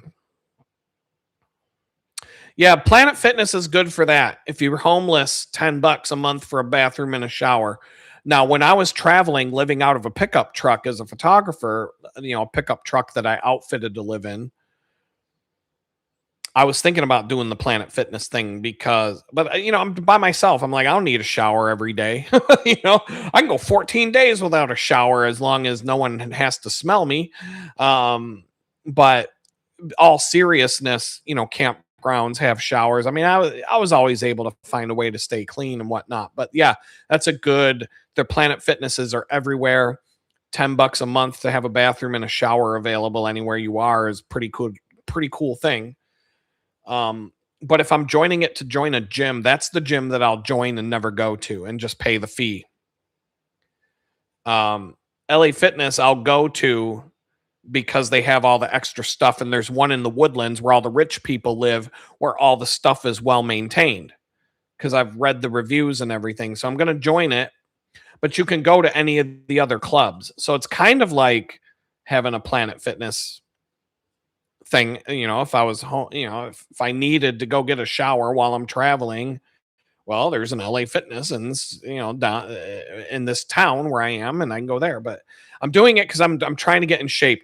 A monthly fee at LA Fitness is a lot less than a month's worth of yoga classes, and I can take yoga classes, I can take other fitness classes, I can do spinning class, plus all the stuff, all the equipment that they have. I don't even know all that stuff that they have at that location. They have a swimming pool, Olympic size pool. They have the hot tub, sauna, steam room, and all that stuff. Like, I could join a yoga studio and get less for the same amount of money. So it's like, I'm in it. I'm doing it. I'm just waiting for the card to come in the mail. And then I'm like, I will probably join and go work out the day that the card comes, or the very next day. So that's leveling up in the health and fitness, and God made it easy for me to do. Like, I'm telling you, this is all just kind of falling into place. Wealth, job opportunities, client opportunities. There's things falling out of the woodwork here and there that are all like, one way or another, I'm going to level up. Relationships, same thing. Friendships, I'm making friends, I'm meeting people, I'm having a good time. Like, I'm actually like, I've been proven wrong about a lot of things. Things that I've vented about during this show, even I've actually been proven wrong about. I'll just leave it at that for now. There's a lot of things just swirling around, and I just got to wait and see where it all goes. But it's fun. I mean, I'm having a time. I'm having a blast right now. That I'm stressed out beyond belief. I was in a meeting with all these YouTube people today, and a lot of them were sharing about how the creators that I was meeting with today were all talking about how you have a never-ending to-do list, and you can't possibly do everything on your to-do list, and you're stressed out, and you feel like you're running around in circles, and you're getting nothing done, and you're chasing your tail, and you keep wondering, am I even doing anything useful right now? And I was like, yeah, I feel the exact same way. And there is going to be a day where that pays off. And it's coming. I can feel it, because like, It's that feeling where everything's getting hard, I'm getting stressed out, I'm tired all the time. There's a lot of stressful things that keep happening. The car broke down, and then that whole thing I went through there with the car. There's all these different things swirling around that are stressing me the fuck out, which tells me you're about to level up because you're basically at the you're fighting the level boss right now. And when you beat the boss, you get to chill and relax for a bit because now you're a level seven. I'm a level seven warlock, and I don't know what the next one is from there. Is what was Voldemort? Is that Voldemort in Harry Potter? What was he considered to be like? Is a warlock as high as you go, or is it go? I don't know. I got to look up my terminology here because I might be wrong about that. But whatever it is, you're leveling up. Um, so every time I open this book, the Jesus Calling book for the last couple of weeks, it's basically the same theme. Um, January 19th, Sunday, I believe that was, right? No, that was Monday. Was it Monday? Yeah, it was Monday. I don't read this every day. If I don't read it, I don't. If I forget to read it, I don't go back and read it. I just figure next year I'll get there. At some point, I've either already read this book cover to cover, or there's a handful of within the next couple of years, I'll be able to say I read the book cover to cover. But I read it on the day. I don't go back and read the ones I missed. Just figure I didn't make it that day. It's like if I don't go to church on Sunday, I don't go watch the YouTube of it. Just I'm not making. I move on. January 19th, seek my face and you will find more than you ever dreamed possible. Let me displace worry at the center of your being. I am like a supersaturated cloud showing peace into the. I think that was supposed to say showering. The website I copy and paste these from is kind of crap. But anyway, I think that's supposed to say showering peace into the pool of your mind. My nature is to bless. Your nature is to receive with thanksgiving. This is a true fit, designed before the foundation of the world. Glorify me by receiving my blessings gratefully. I am the goal of all your searching. When you seek me, you find me and are satisfied. When lesser goals capture your attention, I fade into the background of your life. I am still there, watching and waiting. But you function as if you were alone. Actually, my light shines on every situation you will ever face. Live radiantly by expanding your focus to include me in all your moments and let nothing dampen your search for me. So this is again, trust, trust me, dude. I got your best interest at heart. Let me displace worry at the center of your being. If you're worried about something, if you're living in fear, then you obviously aren't trusting God, because if you trusted him, you wouldn't be worried about it. My nature is to bless. Your nature is to receive with thanksgiving.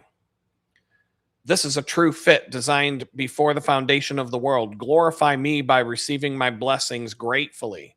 And believe me, the things that he's telling me he's going to do in my life, the things that he's done, I tell him every day. I'm like, man, I'm so thankful for this. Every single time I get in my car and I drive somewhere, I thank God profusely for letting me have a car to drive around in. I used to take that shit for granted, having a car. I used to have 3. Every time I get in my car and I'm about to turn that key, I'm like, thank you, God, for bringing this into my life. This has been life changing. I don't think I will ever get in a vehicle again without thanking God for giving me a car, whether it's a new Jeep Wrangler or my beat up old Passat or whatever I'm driving. I don't care what it is. I'm going to be thankful for it, because go a few years without having a car, riding your bicycle 4,000 miles to go to a bakery job making $10 an hour. That's 50 miles of cycling every time you do it. You might be a little bit thankful for the car that you have all of a sudden. You might, hopefully. So even when my car was broken down and acting a fool, as long as I could get to the job and back, I was thankful. And even when I couldn't, I was still thankful for it. And I'm telling you, I feel like God made that car break down like completely where I couldn't even get the car to start anymore. He had a purpose behind that I'm seeing now, and it blows my mind because I found out something because of that situation that I wouldn't have found out any other way.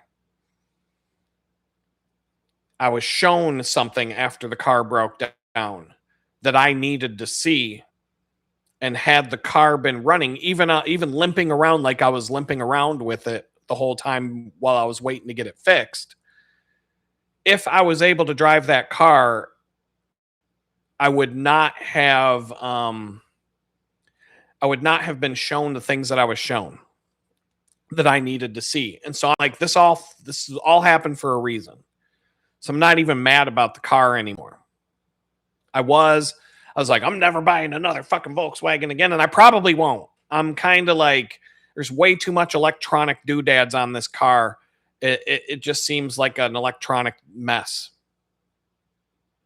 Solid running car that's going to stop being useful to me because the electronics are so complicated that it's just, I don't want that.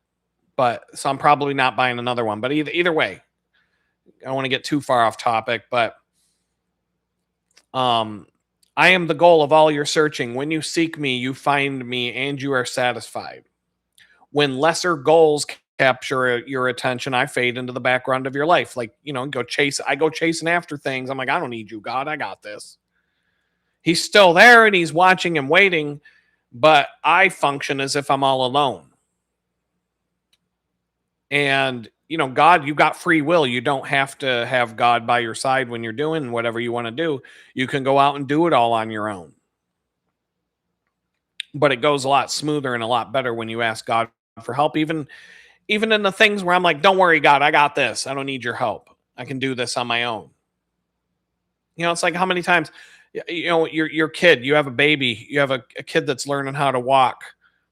Your kid needs, your baby needs you to learn how to walk. Like they're going to hold on to your hand, take a couple of steps, fall on their butt, and then they're going to get back up and try it again, et cetera, et cetera. And then once that kid figures out how to walk, I don't need you anymore, Mom. I don't need you anymore, Dad. I got this. And then they're going to go running around the house, getting into everything. And now you got to put up baby gates. Oh, shit. We got to go buy those now. Oh, shit. If I don't put up the baby gate, my computer in my office is finished on the end of the living room or whatever. Like, yeah, it's game over. It's game over. Now you got to actually work. You're like, man, I want you to go back to where you were confined to a crib. Now they can escape from the crib. And you, shit, man, you're in for, yeah, they don't need you anymore. That's what we do with God. Like, oh God, I need to lean on God to learn how to walk. But once I start walking, I don't need that.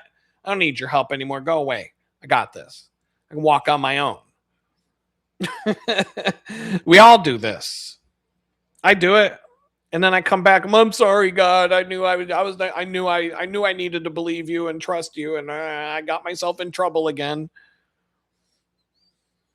So anyway, January 18th. This is Sunday. If you were on the members only live stream, once again, where Las Vegas rules apply, whatever happens in the members only stream stays there.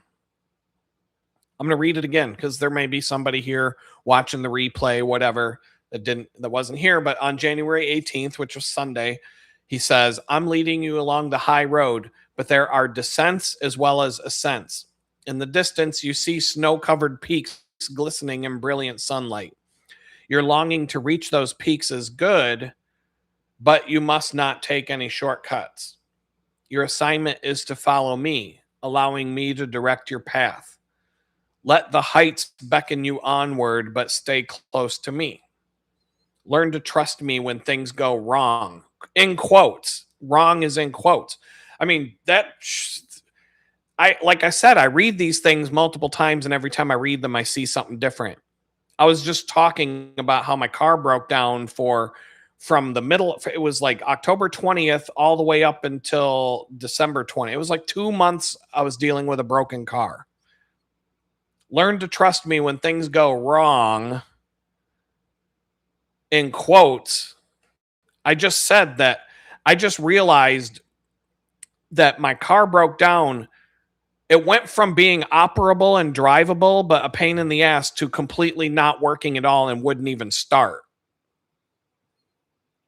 And the timing of it was such that God used that situation to show me something that I wouldn't have seen if that didn't happen. And if you're in the members only live stream, I'd talk about it in a lot more specifics. But that situation led to like something being like I learned something that I needed to know because of that situation and the timing of it. And now I'm like, now that I know what I know because of that, I wouldn't even trade it in now. I'm like, that's a good thing that it all happened for a reason, and it all makes sense now. And it didn't make sense until then. And it even took me a few weeks after the fact to realize that car broke down for a reason, or he wouldn't let me get it fixed. And then it got worse right when it did. And it pissed me off. Oh, you can imagine how pissed off I was when my car wouldn't start at all. And I was in a really, really irritated mood that day. And then, but then I learned some stuff because of it. And I was like, holy shit. No offense, God, but literally, holy shit. Like, he really showed me some things as a result of that I wouldn't have known otherwise. And it just doesn't make it. I can't say it my filter has to go on. So, but disruptions to your routine highlight your dependence on me. Trusting acceptance of trials brings blessings that far outweigh them all. Yeah, exactly what I was just saying. The trials, like, there's some things that if they all fall into place, I'm going to look back and I'll be like, if somebody, like, things are going to get so good. Things are like, God is telling me that things are going to become so good in my life, and I have to believe it. And I'm struggling with the belief of it, but he's telling me over and over and over that he's right and I'm wrong. That I'm going to be at a place soon, whatever that means,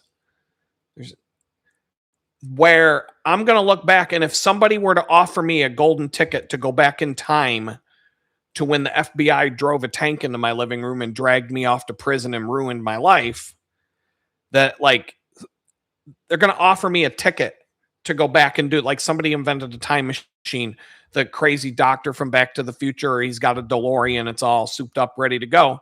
I can go back and undo what was done, and I would have to say no. Like, God is going to put me in a place, and I'm not saying this like, this is not arrogant. Like, this is not arrogant. He's doing it because he wants you all to see what he can do. He's going to use it as an example of his power, right? And I'm not going to be able to do anything but praise his name because I know where it came from. I know it didn't come from me. There are things I had to do, but it had nothing to do with me when it happens. Believe me, I would fuck it up if I was in charge of the project. But he's going to put me in a place where if I were offered, literally, legitimately offered the DeLorean to go back in time and undo what was done and fix the mistakes of the past, I would say no fucking way, because look where I am now. And that's kind of like there has been times, like, I mean, when I was homeless, I would have taken that. Yeah, give me that ticket. Oof, I'd love to go back. I would have jumped in the DeLorean. I would have said, see you later, Doc. Whoom! I would have hit 88 miles an hour in 4 seconds flat. Boom. 2 streaks of fire going right through the middle of Jamestown. I would have probably ran over the homeless people under the bridge on my way to the. I wouldn't have slowed down for them. I would have just been like, out of the way. I'm out of here. I would have been flying back to 2022. As fast as I could possibly go. But if these things, I'm trying not to say the word if, but when these things take place that he keeps telling me are about to go down, I'd be like, nah, Doc, I'm good. You go. I don't need to get in the DeLorean. I'm cool with that. I don't need to go back in time. I'm perfectly content where I am right now. Everything's good. Everything worked out. So I'm just waiting for that situation to multiple situations. It's not just one thing, it's health, wealth, relationships, all of it. Like maybe I can be in a bike race again. Maybe I can get into such good geezer masters bike race or something at the velodrome here in Houston. I could get a track bike and start doing track races. Maybe I could get an old geezer award, like a medal, because I'm the fastest old man out there. I don't know. Like, who knows what's going to happen? Um, God says, "Walk hand in hand with me through the day. I have lovingly planned every inch of the way. Trust does not falter when the path becomes rocky and steep." Well, yeah, it does. I mean, my trust falters. Breathe deep drafts of my presence and hold tightly to my hand. Together we can make it. And just to, I mean, basically this one, the whole thing was bold. Um, but the analogy that I came up with for this one, talking about in the distance, you see snow covered peaks glistening in brilliant sunlight. For those of you who weren't there on Sunday for the members only live stream, this is the analogy that I thought of when I read this. I don't know if you've ever seen this movie, Alive. It's a true story about some people, a soccer team, a Chilean soccer team, I think, got stranded in the Andes Mountains after a plane crash, and nobody could find them. And they were stranded there for a really long time. And look at where they are. Look at the top right hand side of this image. There ain't nothing to eat. So they were getting hungry. They had to eat the dead bodies of their friends in order to survive. And then these people that you see hugging each other and these people walking along here, they were the ones that were the most fit. So after like a month, I think it was like a month, they waited to get rescued, and there ain't no rescue coming. So these dudes had to take a bag of people meat that they cut up, and they had to go on a hike, and they had to try and hike their way out of the Andes Mountains to get back to civilization. And the movie depicts this one part where they climb up.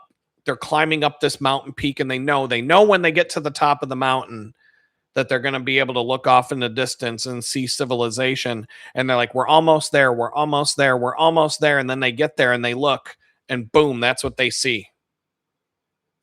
Like, what the fuck?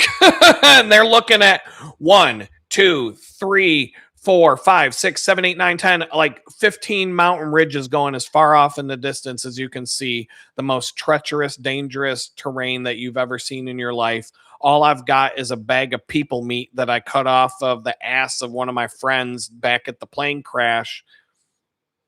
I mean, at least we can melt snow to make water. We're freezing to death. We don't got nothing. But they get to the top of that mountain peak. They think they're home free, and this is what they see. And you're like, fuck, how are we going to? And they lived. How did they live? Because they just kept going. They just kept going. And so I've been through this kind of a situation, not eating dead people and being in a plane crash and all that, but I've gone on long distance bicycle rides through the Appalachian Mountains, crossing from one side to the other. From Pittsburgh to Philadelphia is the one that sticks out in my mind. And there are times when when you're cycling through the Rocky Mountains on a cross country ride, you're generally going up one big steep climb, a mountain pass, where you're basically going uphill for 3 or 4 days straight, hundreds of miles. You reach the Continental Divide, you start going downhill. You probably cover the same distance that you covered in 4 days in about 4 to 5 hours, going hundreds of miles downhill, and then you're in the Great Plains. You're past the mountains. It's one big climb, one big descent. But when you're in the Appalachian Mountains, the reason why so many people take the rail trail, the Great Allegheny Passage and the C&O Canal Trail on the cycling rides, and they purposely do that, is because the Appalachian Mountain, you're basically going up and down and up and down and up and down and up and down and switchbacks and switchbacks and switchbacks and down, down, down, down, down, down, down, and back up and up and up and up and up and down, down, down, down, down, down, down, over and over and over and over and over and over and over and over and over for fucking days. Hundreds of miles of going up and then down and then straight up and then straight down and up and down and up and down. It's nuts. It's nerve-wracking. It's tough. And there are times you get to the top of a mountain peak, a summit, like in Somerset, PA, you get to the top of the mountain outside of Somerset, and you look out and you see all these mountain ridges in front of you. And you know you have to go up and over every single one of these damn. And so we'll see you later, Andrew. It's good to hang out with you. You can come back, watch the replay. You don't gotta miss the end or hear, you can always come back. And but the replay will have ads. That's the only difference. So when you're at the top of the mountains on the way across Appalachia, and it's worse if you're down like in Tennessee, North Carolina. Oh my God. These hills are steep. And it's torture up and down. And when you're on a cross-country bicycle ride, saying you're going from like California to the Pacific to the Atlantic, and that's towards the end of your ride, it's torture. But when you get to the top of each mountain ridge, when you cross around the Continental Divide on your way across Pennsylvania like that, you will see all the mountains in the distance, but then you start to notice each one gets a little shorter, a little shorter, a little shorter, a little shorter, a little smaller, a little smaller. And instead of looking at mountains off in the distance, each time you get to the top of a ridge, you're looking at hills off in the distance. And then as you get towards Lancaster, it starts to flatten out and becomes flat again. And now you're dealing with the wind. There's always going to be something that sucks. It's not, you take away the mountains. Now you've got the wind. Now you've got something else. Now you got bugs in your face or what. There's always something. There's always something. But the only way to get from point A to B is to just keep going. And I've struggled. Like I've been on rides like that where I'm completely destroyed. But I just know if I can just keep averaging 10 miles an hour, if that's all I can do, well, 7 hours from now, I've covered 70. I'm closer to my goal. And so, that's what these guys had to do on an extreme level to find their way back to civilization and get all the rest of their friends rescued at the top of the mountain. There are websites you can go to that document this in detail. It like actually shows you the route that they took through the mountains to find civilization, where they came into contact with civilization, where the plane crash was located. There's probably a monument there where the plane crash was, etc. But going back to where are we at here? I mean, yeah, this, like I said, that this whole thing, I highlighted pretty much the whole thing because the whole thing, all of these Jesus calling references for the last 3 weeks have all just basically been one message: trust me, trust me, trust me. Don't live in fear. Don't doubt. Just trust me. I got it. And so I don't know. I mean, that's where I'm at right now. So leveling up, it's just, I feel like I don't know. I don't know what the next level is. It could be one of the 3 categories. It could be anything, but it just feels like I'm this close to it in so many different areas. My friend's book that I'm helping him write, we got that back from the main editor. And I've been doing 2-hour blocks because so the editor gave it back with all the line edits, final edits. So he did this in Microsoft Word.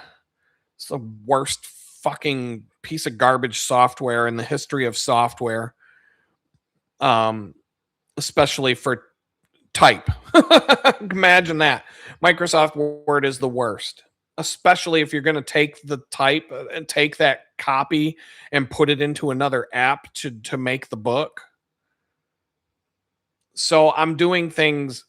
So I'm He has track changes turned on, and so I'm looking at every single change that this editor made, accepting or rejecting or combination of the two. I'm accepting most of them.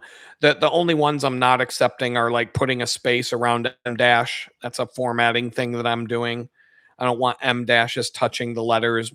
I want them to have breathing room because it's meant to be a pause. I told him that, but he went and he removed all the spaces around M dashes in the document, and I got to put them back in.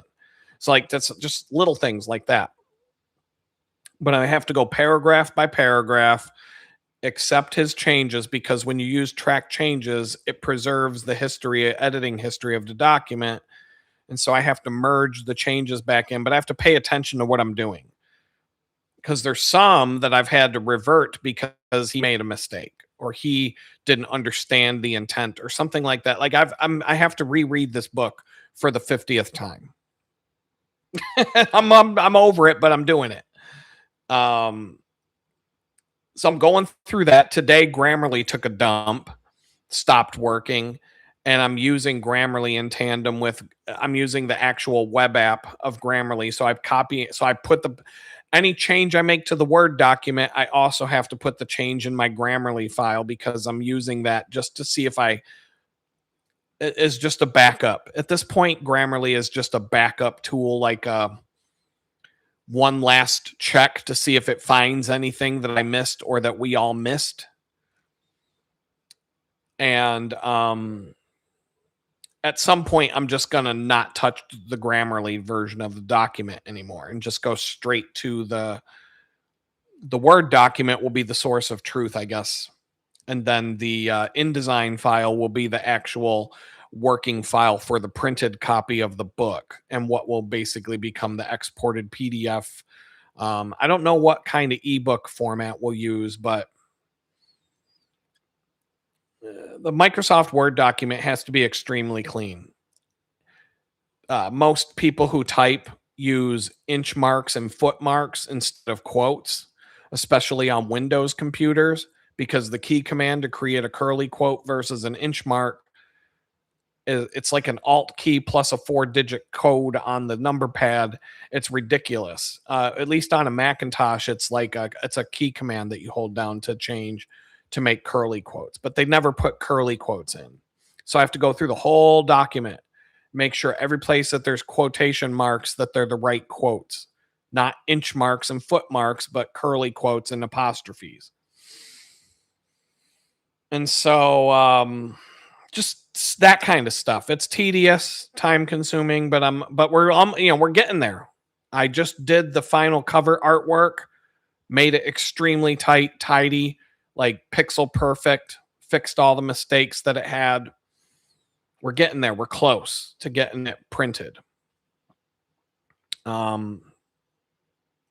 mean, I will be done with the editing of the manuscript. I would have been done today, to be honest, but when Grammarly took a shit, I just decided instead of getting mad and stomping my feet and throwing a tantrum, I decided to put it away and do something else for a while. Figure when Grammarly figures out what's wrong with their servers, they actually finally put up a notice on their site that they were having problems. I'll go back to it probably tonight. So there's that. The book's almost done, and my client is really excited because he feels like it's going to open up opportunities. He's already sent the manuscript to different people, some of whom are pretty famous people.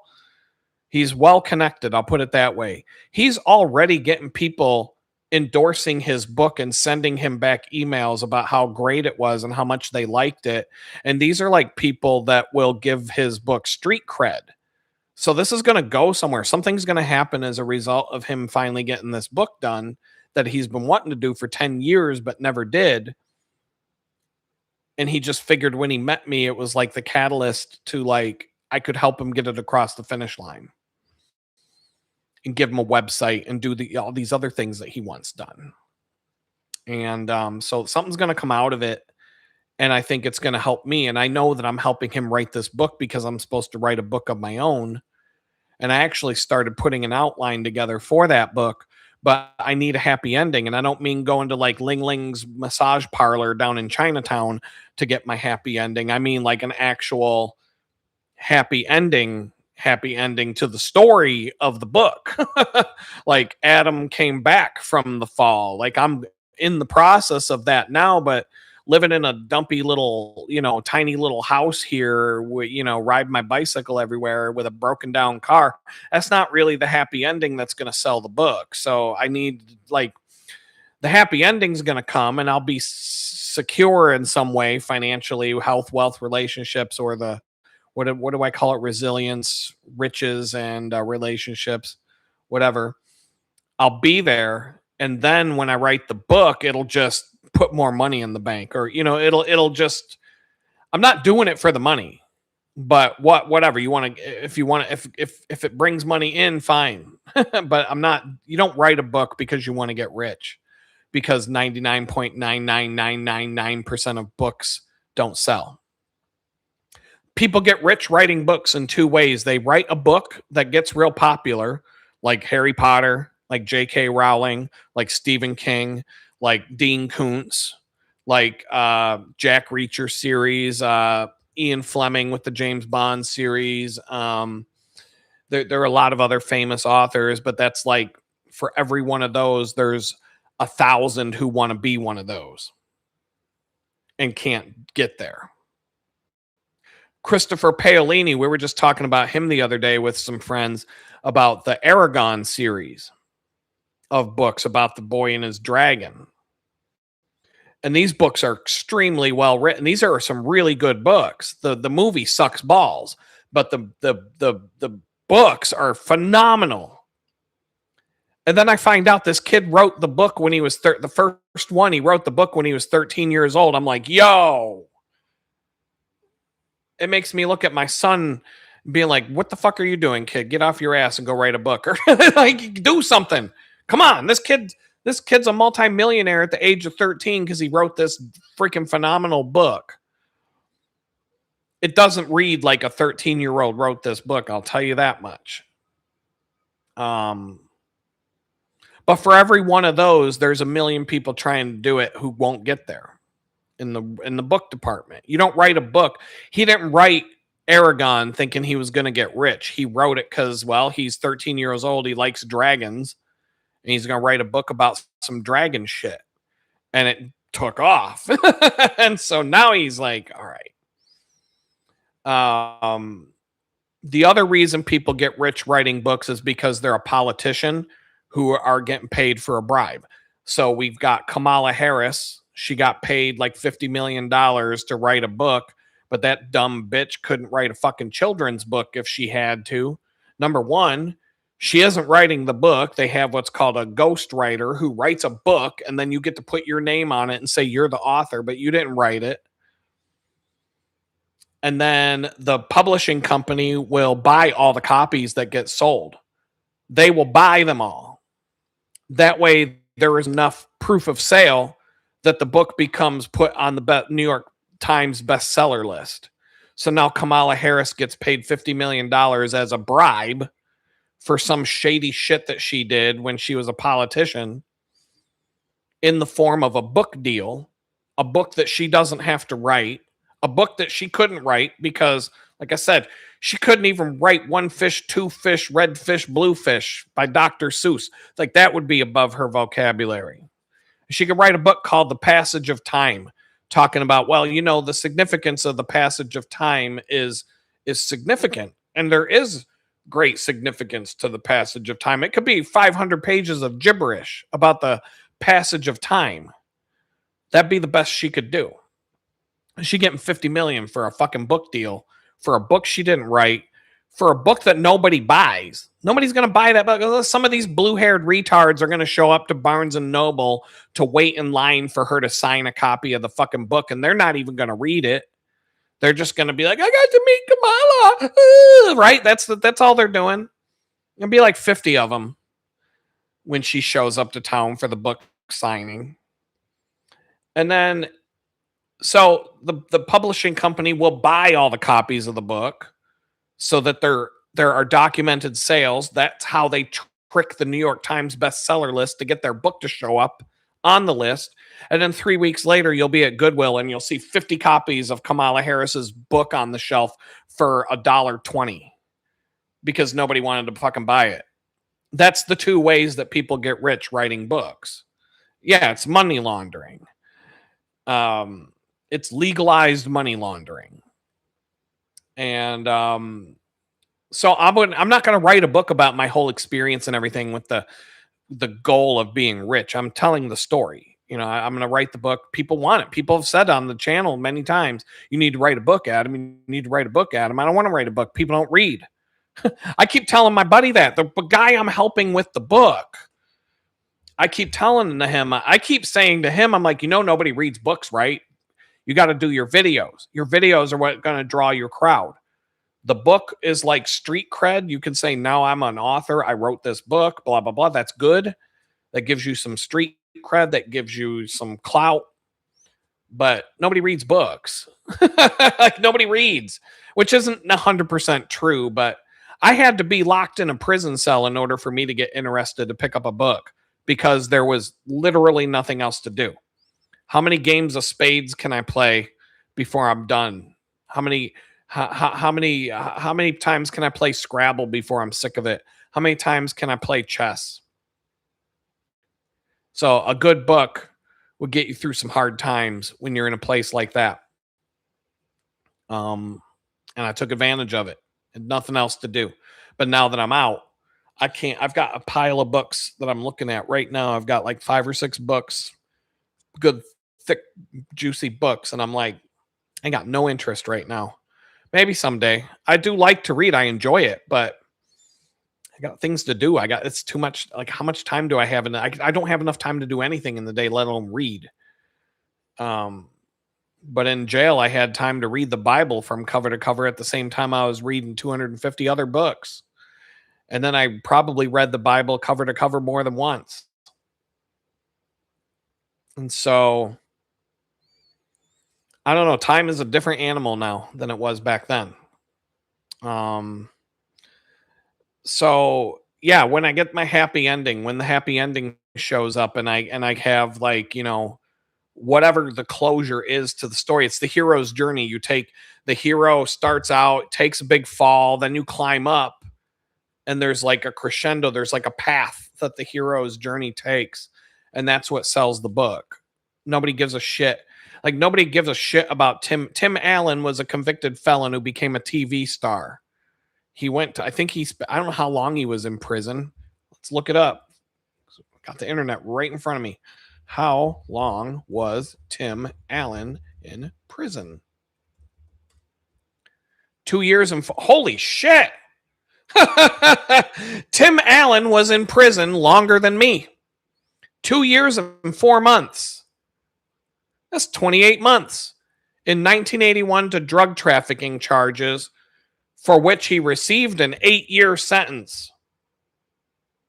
Oh my God, he served 2 years and 4 months at a federal prison in Minnesota. And then with his legal troubles behind him, he was offered a position on a talk radio show. He changed his name to Tim Allen because the producer was hesitant to show his original name on screen.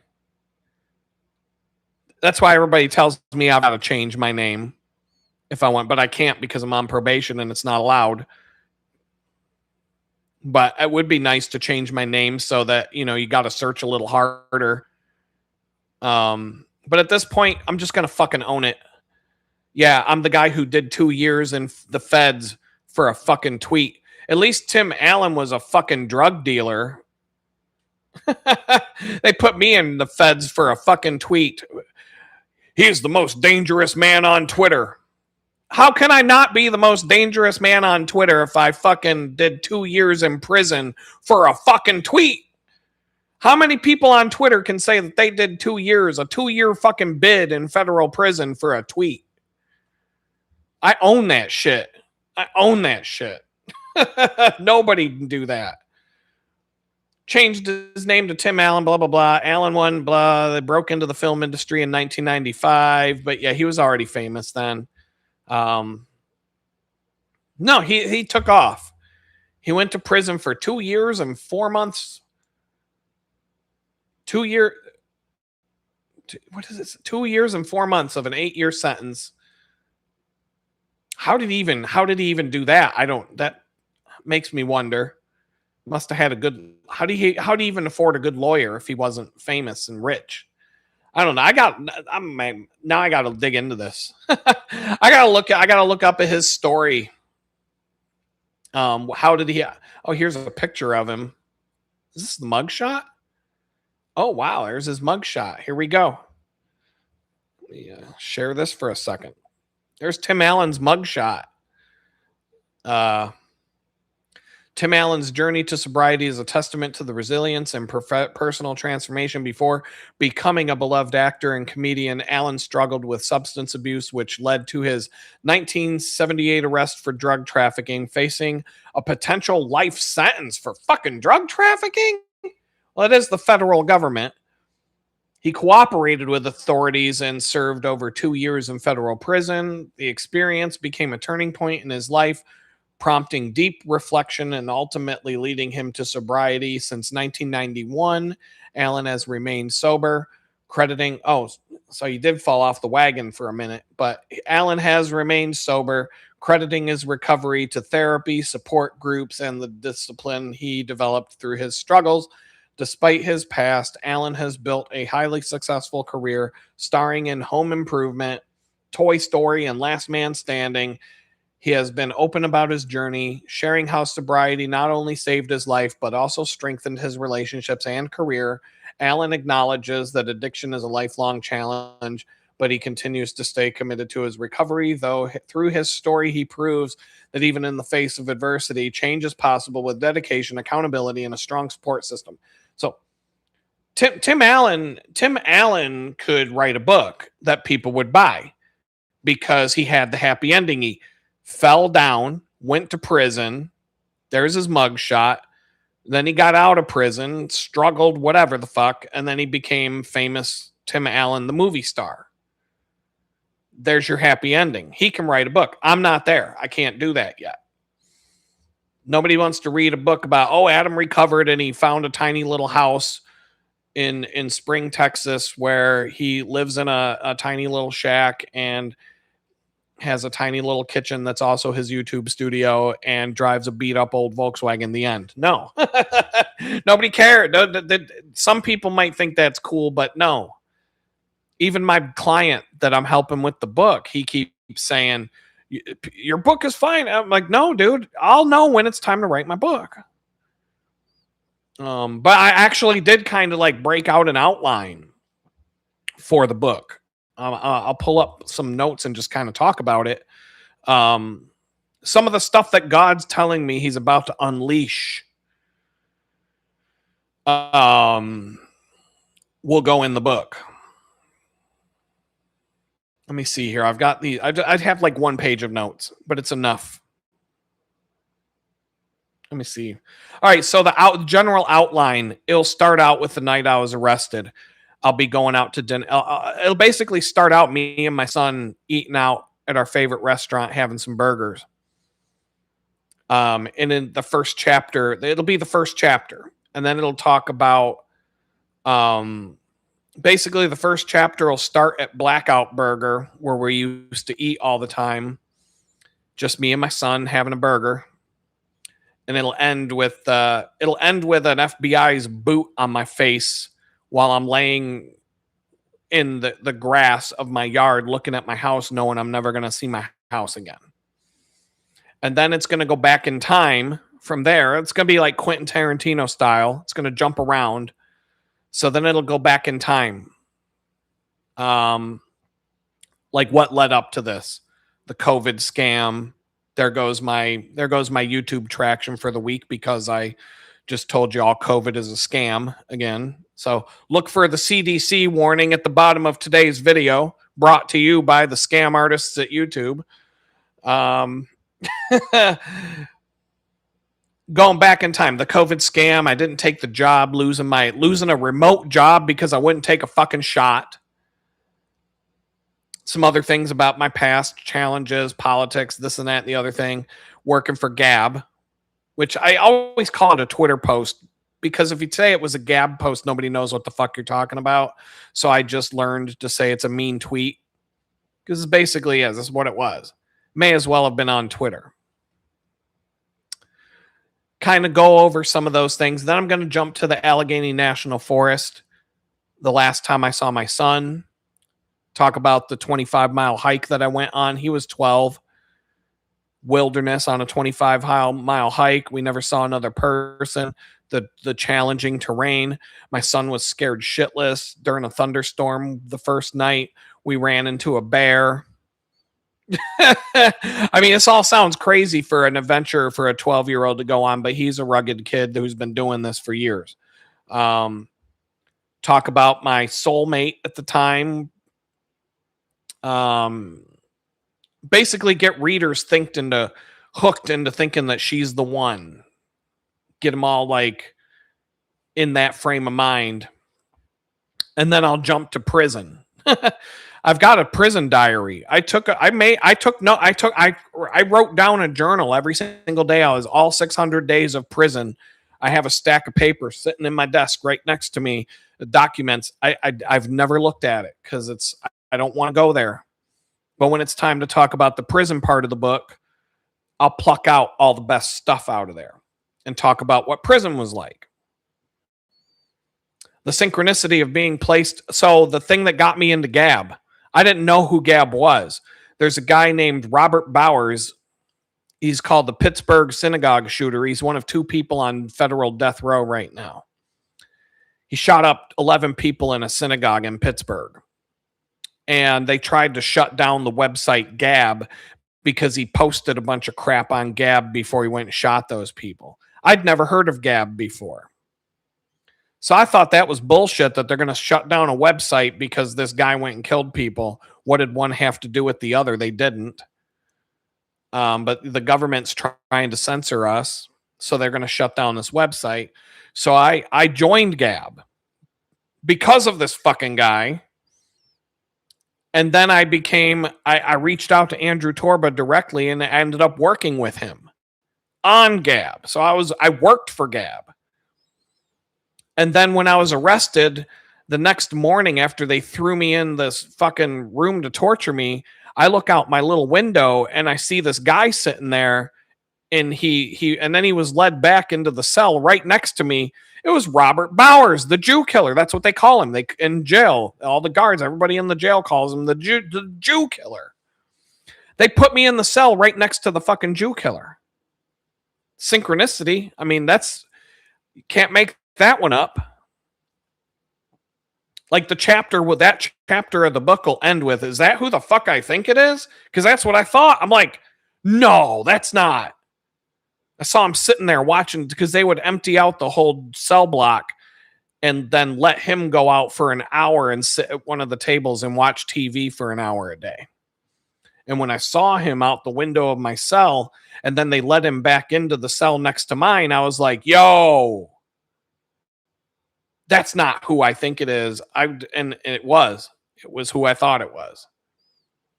And then while I was working in the prison kitchen, I had to make him special meals after he received his federal death sentence.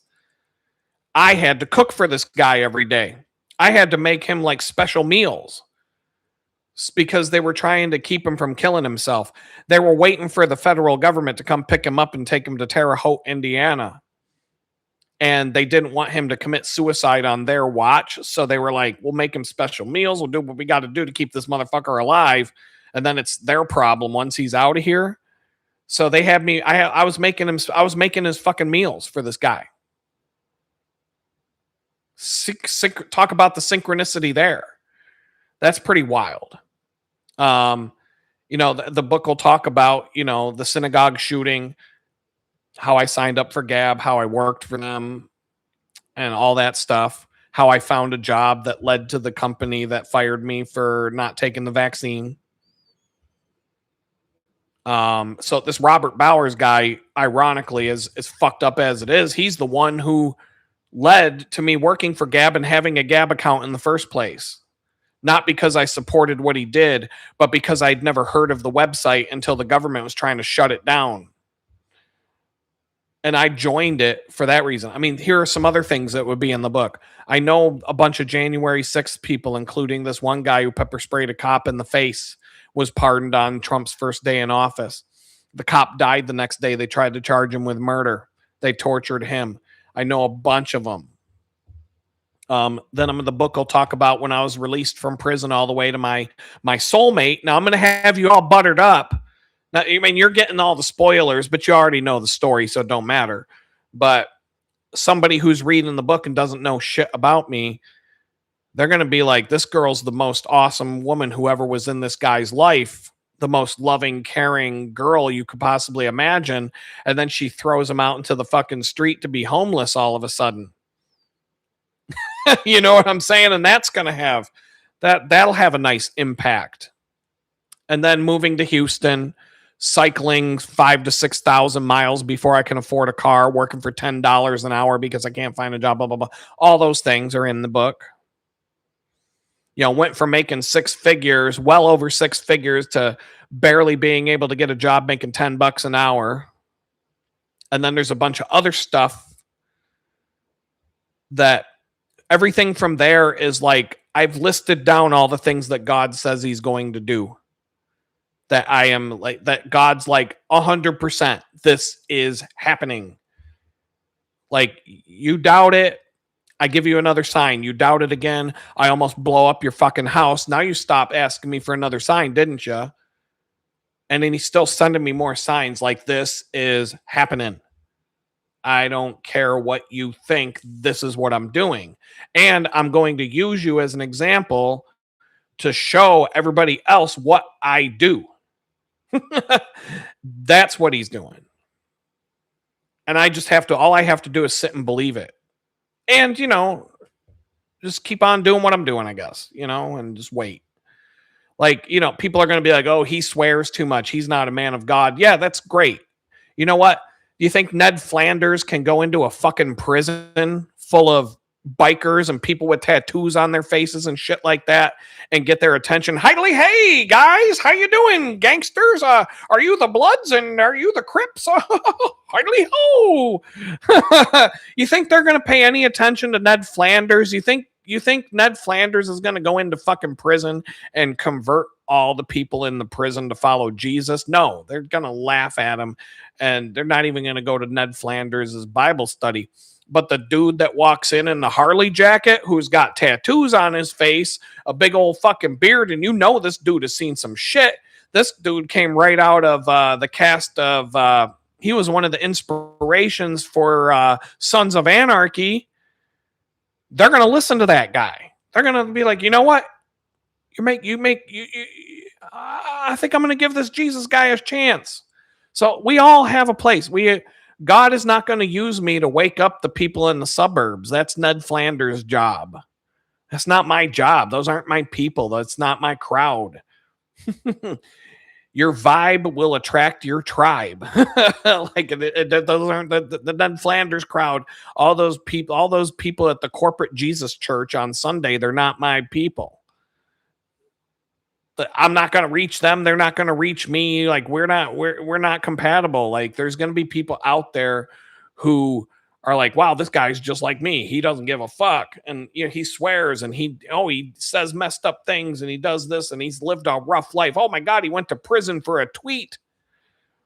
What the fuck happened to him? You know, like, they're going to see that and then they're going to be like, look what God did for him. This guy was on rock bottom, the love of his life, threw him out into the fucking street to be homeless after a 2-year bid in prison for a tweet. And look at where he is now. And that didn't happen because he did it. I didn't do it. I couldn't do it. I've been trying to do it. It ain't getting me anywhere. But God steps in and he's like, I'm going to do it. Watch this. Boom. Here you go. What do you think of that? Sounds pretty good, God. What else you got? Oh, I got some more. How about some of that? Okay. Now we're talking. And that's what he's doing. And so I've got a list in front of me I'm not going to read, but there's this, that, and the other thing that's coming that he's being clear, like crystal clear about. And I'm still sitting here going, come on, dude. For real? It just don't. But how? Well, that doesn't happen. That don't happen to someone like me. Come on, what the fuck, God? No. And I'm sitting here arguing about it, even though I'm like, that sounds really great. That would be really nice. That would make up for some of the crap that I've been through in the last few years, for sure. For sure. I would definitely be cool with that. Um But he put me in that bakery for a reason, to meet all kinds of people that would prove me wrong about a lot of things. Good people. He's surrounded me with good people there. Like, I didn't know all these different things have happened for reasons. Um, I'm 2,000 miles away from my kids, but my daughter was telling me on the phone a while back. It's happened a little while ago, not too long ago. She was looking at finding a job here in Houston. She went on an interview, not here and physically, but over Zoom. She went on a series of interviews for a job here in Houston and got the job offer. But when it came to salary negotiation, they wouldn't pay her what she was making in Pennsylvania, on number one, and she's a psychologist, so she would have to get board certified or something like that. She would have to go through the process of getting a certification here in Texas as part of that job, and that's a struggle and a bunch of crap and money and time and everything else that goes into that stuff. I'm sure that if she got a job down here, they'd grease the skids and make it, my daughter does the same thing I do. She worries about things and prematurely probably picked that up from me. And but anyway, money wasn't there. The money, the investment to move and all the stuff that goes with all of it. She was like, I don't want to go all the way down there to make less money than I make now. And I don't blame you. And I was like, I don't blame you. I didn't know about this until it was all said and done. And she had already made her decision not to say no, because I don't know, probably she didn't want to tell me that she was coming down here and then all of a sudden she's not. You know what I mean? Because that would have been a freaking surprise if my daughter was living right down the road. Wow. But that's how things can change. Like, I keep saying, sometimes I say I want to go back to Pittsburgh, find my way back there. But then I'm looking outside right now, it's 65 degrees, and they're all panicking because it's going to be like 20 degrees for 2 days over the next week. And they're like, oh my God, that's when water freezes. It's going to be ice. Like, boo fucking who, kids? Like, why don't you go up to Jamestown for a winter and then come back to Houston and see how much it sucks? Because it was like 70 degrees all last week. It was like 65, 70 today. A little bit cloudy and rainy and crummy out, but it's not that bad. I mean, it's going to be cold for a couple of days, and I'm going to be like, because they don't really insulate the homes here like they do up north, and the pipes are going to freeze for sure. There's no insulation on the pipes in this house, but it's all PEX, so it's like, if it does freeze, they're not going to split probably. But I'll just have to leave the water running all night long on the nights that it's going to freeze, and just be conscious of that, so I don't forget to turn on the sink and to turn on and just basically let the water run the whole time so that the pipes don't freeze. But I'll be prepared for it. Like, I don't know if I'll be able to flush my toilet. I might have to, I don't know. I'll have to figure something out for that, but just if it's going to be 20 degrees for 2 nights, but then during the day, it'll be above freezing. According to the weather report, we're going to have a few lows that are cold enough to freeze things. And, fine. All right. So I rode my bike to the bakery when it was 20 degrees outside, and I had to ride 20 miles to get there. So 25 miles to get there. It was 20 degrees. I rode my bike. It's cold. Yeah, definitely it hurt. It hurt. It wasn't my fastest bike ride, I'll tell you that. But I mean, I wouldn't be doing that if I was in Jamestown and it was 20 degrees below zero with a 6 foot snowbank on either side of the road covered in ice and salt.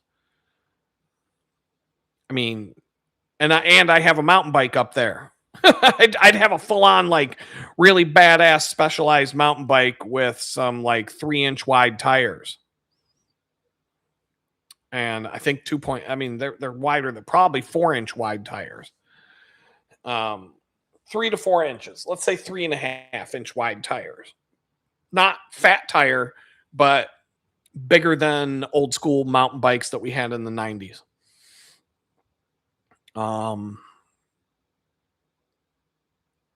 And so like there's that.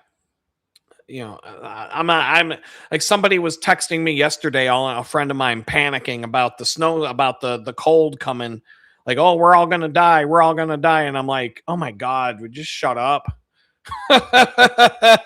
Just shut up about it. Like seriously, go drive to New York right now. Go drive to Buffalo, New York right now and turn around and come back. You'll be like, you know what? You might not even get to Buffalo, New York right now. Like, are you capable driver in the snow and ice? Will your vehicle handle the snow and ice? Do you got rear wheel drive? Then don't do it because you won't make it. It's hard enough driving front wheel. My Mini Cooper, oh my god, I drove that in a few blizzards. That was fun, but it's front wheel drive, so I mean, it wasn't horrible, but it wasn't fun either. I was driving to work yesterday. No, not yesterday, Monday. Big traffic jam on Route 45. I'm like, well, I guess holidays are over. Everybody's back to work now. Big traffic jam. I thought I was going to be late. Bunch of flashing lights up in the distance, and as I get there, I look over. There's a fucking pickup truck. Of course, you guessed it. It was a Dodge Ram. Some fucking douchebag in a Dodge Ram truck was in a fucking tree. In a tree, not hit a tree. Motherfucker went like straight up Dukes of Hazzard, jumped, crashed in a fucking tree, like all up in the branches and shit. And I'm like, holy fuck. Someone was in a hurry this morning and that didn't work out for you. And these roads are straight. That's the even better, but there's no curve. This road is fucking straight as an arrow. There's no curves on this fucking road. It's straight. It's like 24 lanes wide. Straight.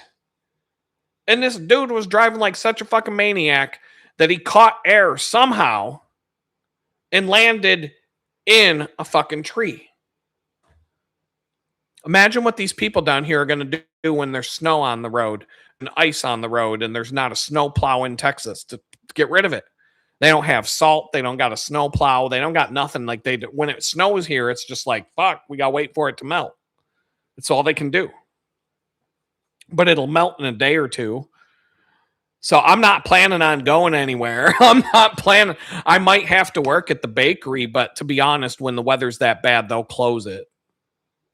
And I mean, that's not like up north. I'm like, where I'm from, you got to have 2 feet of snow fall in one night before they'll close school. They're not closing school for a fucking blizzard. Not unless there's so much snow that the plows can't get it off the road in time. I mean, they do close school on occasion up there, but it's they're not gonna just close school because it snows. It's got to be like blizzard situation. It's got to be like your car is going to be buried and you're not getting that. And if you work for a living up there, your car is going to be buried up to the door handle in snow, and you're going to need to spend 3 hours shoveling out enough space to get your car out of your parking spot. And your boss is going to be like, why were you late today? The fuck? They don't even care. They don't give a fuck. Your job is to get to your job come hell or high water. They don't give a shit. The post office isn't going to stop delivering the mail because there's 12 feet of snow on the ground and the mailbox is buried under the snow. They're still going to go. They're still going to work. Um, that's up north. Down here, fuck, these people go crazy. Just the cold. Like I was getting my hair cut one day, and this chick cutting my hair was like, "Oh my god, it's gonna be super cold down here." She's like, "You're not." I'm like, I just told you I'm from New York, right? She's like, "Yeah, but it hits different down here." And I'm like, "What? You mean? Yeah, it hits warmer." Yeah, it hits warmer. It's 20 degrees, not negative 20 degrees. Have you ever seen a waterfall freeze solid in your fucking? Yeah, I mean, granted, not everybody has a waterfall in their yard. I get it. I was lucky enough to have a waterfall in my yard when I lived in Pennsylvania. And yes, it was negative 20 degrees and the waterfall froze completely solid. I've got pictures of it. I just don't, well, if I sat here and poked around in my hard drives, I could probably find a picture of the frozen waterfall while I talk. But it's, in fact, I know I can. And I could probably find it while I talk to you guys because I know these low res, that'll be good. Stock, not watermarked, PNG. There they are. Just give me a second. I'll find this quick. If the folder will show me what's in it. But anyway, I'm not worried about Houston's winter. Give me a break. Give me a break. There's alligators live here. I mean, I know they're not like plentiful like they are in Florida. This folder's not even loading. What's going on? I hope there's nothing wrong with this fucking hard drive. What's it? What about JPEG? I don't know. I gotta wait for my slow ass Mac to figure out what the hell it wants to do here before I can even look through these pictures. But negative 20. You can't have an alligator can't survive living in Pennsylvania. An alligator can't live in New York. Alligators can live in Houston. There's a reason for that. It's because it doesn't get that cold. So yeah, you can make me afraid of winter all you want. It's just like everybody told me I'd hate the summer here. Everybody said, "Oh, you'll hate the summers in Houston." I was out riding my bicycle and it was 104 outside. I mean, is that enough? Is that hot enough, or does it have to get to 110? Because I've done that before, but that was in Kentucky. So, that's perfect. I can. Ooh, I know. Where is it? Pittsburgh.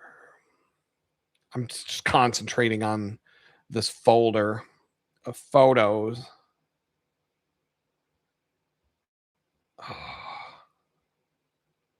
Trying to find. I know I can find it. I know it's in this folder somewhere. If I go like this.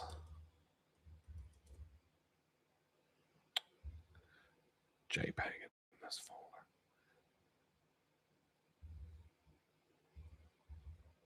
Yep. Is that the best one? Yeah. Okay. So here it is. That was the waterfall.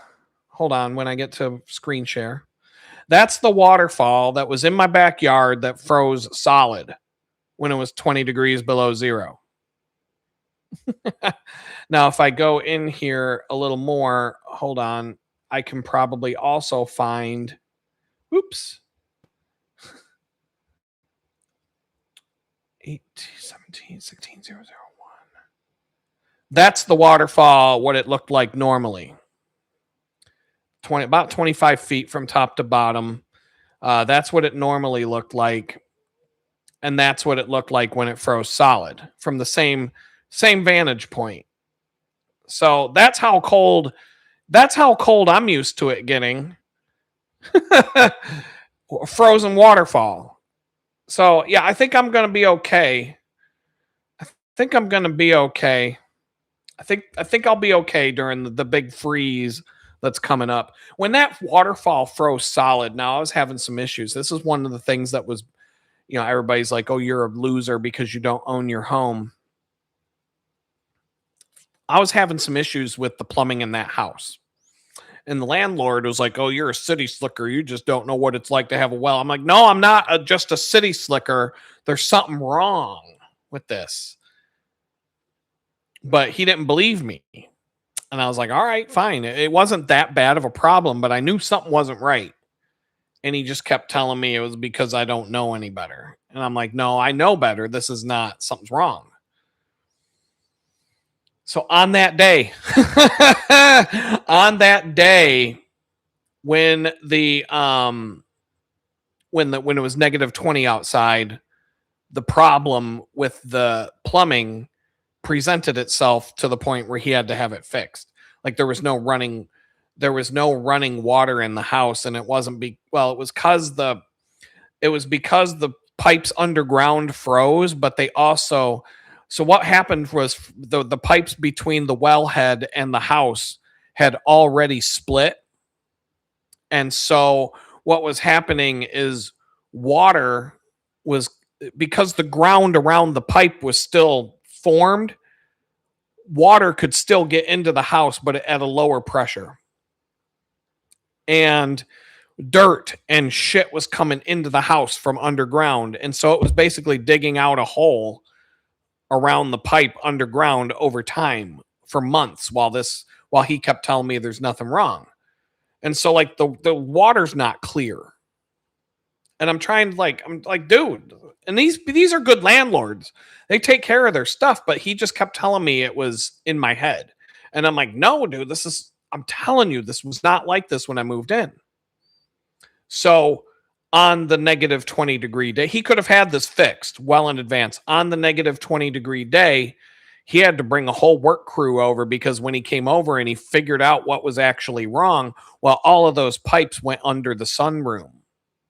So he had to have a whole excavation team over on the negative 20 degrees outside. They had to dig a trench around the whole house and run all new pipes from the well to the house. Completely destroyed a lot of the nice landscaping in the process. It took the yard 2 years to heal from the damage that was done to this excavation. They had to do all of this when it was negative 20 degrees outside. Now I'm going to do his credit. He came over and fixed it right away. Didn't care. He got it done. Once he knew that, like, he came over and he realized that the well pump was running, but no water was coming into the house, but it wasn't showing any signs that, like, there was problems. He knew, he was like, this is serious. I'm like, yeah, I've been telling you. I was telling you back when it was 80 degrees outside, not when it was negative 20 and you got to have all these people come over and bust their ass out in the freezing cold. But basically, this was like a $20,000 job to fix this problem. And all I had to do was make a phone call and wait for it to get fixed. And 24 hours later, I had it all fixed. Granted, there was a massive trench in the yard. There was all kinds of problems with the landscaping was all fucked up. And we got some Amish people to come over and fix that. And so, like, it all worked out. But dude had to have that done on the negative 20-degree day as an emergency repair instead of being able to plan it out and spend less money. Probably cost him double to get it fixed because he wouldn't listen. But the dude had the money. The dude had deep pockets, so I didn't really think it wasn't. I mean, 20 grand to him was like nothing. He didn't care. He buys and sells cars that cost more than that on a whim. So, like, he had the money. It wasn't a big deal. But that's the thing. Like, if I owned that house, that would have been my $20,000. Where am I going to get that on top of my mortgage payment and everything else? And there was another time that something broke in that house that cost a fortune to fix. And I can't even remember what it was. A tree branch fell on the roof and damaged the roof real bad and the gutters. Termites. There were termite damage, and the whole kitchen had to be completely gutted. The floor had to be pulled out. Joists had to be replaced. They did this all within a week. I lived in the house while this was going on, and we just, we made it work, me and my son. But we had to be careful walking through the kitchen because it was all like, gang planks and stuff like that. But once again, it was because he wouldn't listen. But either way, there was all these times where that house needed a repair that was like tens of thousands of dollars. And I'm like, if I own a house, that's why I'm afraid. That house is why I'm afraid to buy a house and own a house. Because when you rent, I had a problem here a few weeks ago. The sewage line was broke. I sent a text message at 11:30 at night. It was fixed at 8 in the morning, the next morning. When I woke up, it was fixed. 11:30, went to bed. Hey, this is broke. Next morning, I wake up, fixed. If this is my fucking house, I gotta pay a couple $1,000 to have someone come over and fix this shit on a whim, like out of the blue. Oh my God, how do we even, I can't live like that right now. Maybe down the road when when I get my happy ending, like I said, not the happy ending down at Ling Ling's Massage Emporium in Chinatown, but like the real happy ending comes my way and I got money in the bank and I can afford my mortgage payment and I can afford all my bills and I have a nest egg set aside. So if I need to drop 20 grand on my fucking house to fix something in an emergency, I've got it. Or a line of credit or whatever it takes to get the job done. But right now I can't afford something like that. How do you even own a house and then have to deal with that shit? But then again, you never own your house because you pay property tax. You pay rent to the government. Even after you pay the bank off, you still owe a rent payment to the government every day or it ends up being like, and some people, I know some people paying $500-600 a month rent to the government to have their house. Like I pay $950 a month to live here, rent. And granted, I mean, if you're paying $600 a month to the government for rent for your house is probably a lot nicer than mine, but you're still paying rent to live there. What happens when you stop making that rent payment? You lose your fucking house. You get evicted, thrown out to the fucking street with all your shit. And they take that house and then they sell it to somebody else. Probably for pennies on the dollar in some cases. And they'll take a 90-year-old grandmother who can't pay her fucking government rent payment and throw her out into the fucking street for that.